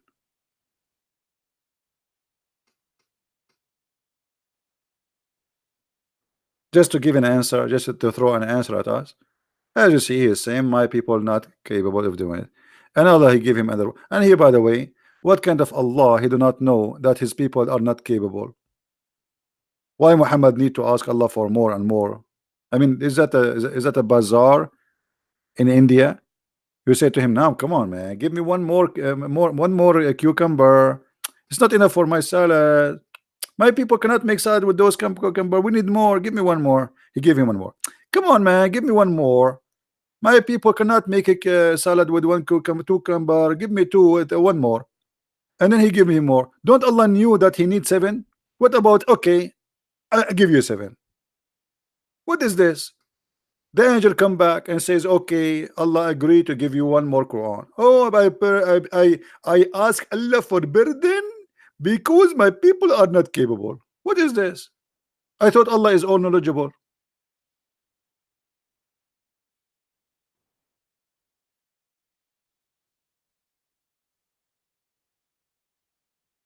How this happen?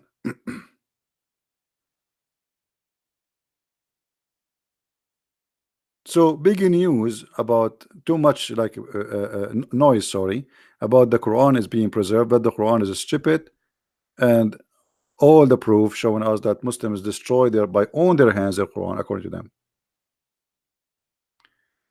Do you? But you have to agree with me that there's only one Quran in the heaven, not seven. You see, this is stupid of you to say that there's only one Quran in heaven. There's no heaven of Allah and there's no Quran in heaven. Prove it. I mean, you have to agree with me as if we saw it. Secondly, if there's only one Quran in heaven, that's mean the sixth Quran, additional Quran, which Allah He sent, is fabricated because there are not Quran.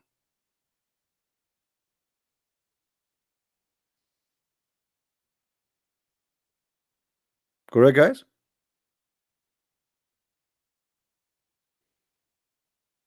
As long there's only one, so Allah was sending him what? Fake copies?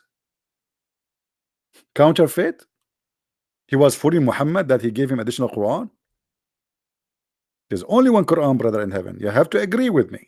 Yeah, we agree together, brother. We went there together and we saw it there.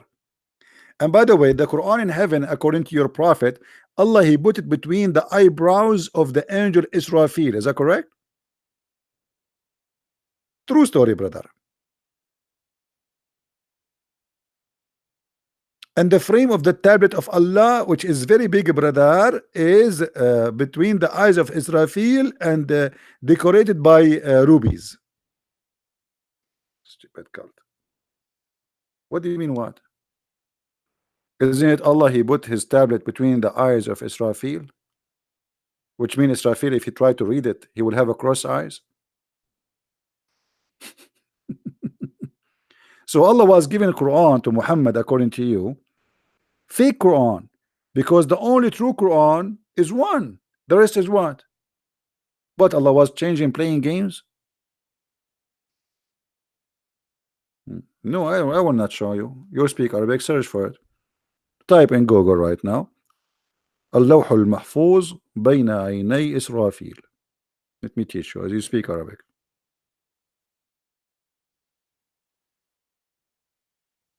Don't play dumb.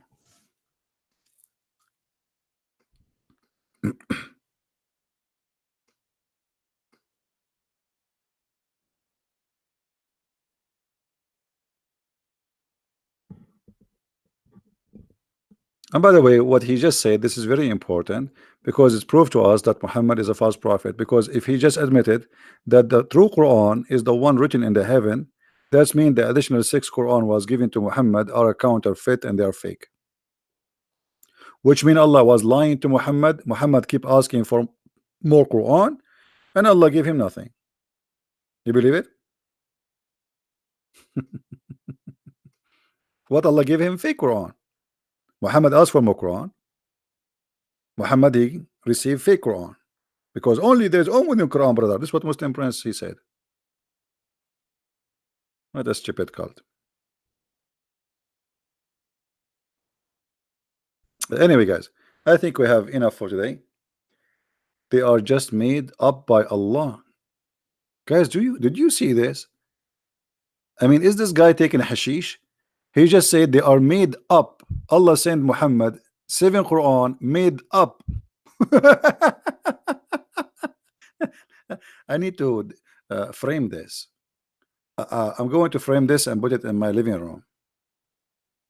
They are just made up by Allah on that moment to recite some verses in different ways.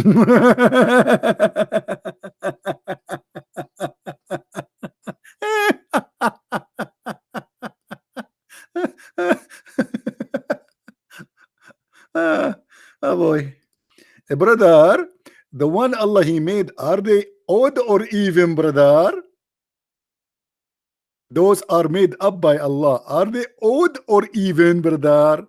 If we calculate 1 plus 7 and then we say 200 plus 3, brother, are we going to have even or odd, brother? You can tell that Islam is an odd religion. It's a stupid cult, my friend. And you try desperately trying to defend, but it doesn't work. Anyway, guys, I want to say thank you for being here. And our advice today, it was about not to work in those countries. Stay home, better for you. Stay poor. Stay poor in your home with honor and dignity, because anyway you will stay still poor if you go to those countries, but you will lose your dignity and they will humiliate you. You will be raped. You will be humiliated. You will be enslaved for nothing. Working as a maid in the Middle East will not make you rich, and you are going to be raped. You will be tortured. You will be humiliated, and they can accuse you with anything anytime they wish and destroy your future, and you have kids waiting for you back home, or a family. Stay home with honor. Work as a farmer. Grow some chickens. Be a free person. When a human being loses his freedom, there's nothing else to lose. Freedom is the most priceless gift was given to us by God. When you go to those Middle Eastern countries to work there, you are giving up your freedom. You are enslaving yourself. So blame only yourself for becoming a slave of somebody. You went there by your own, even you paid money to go there.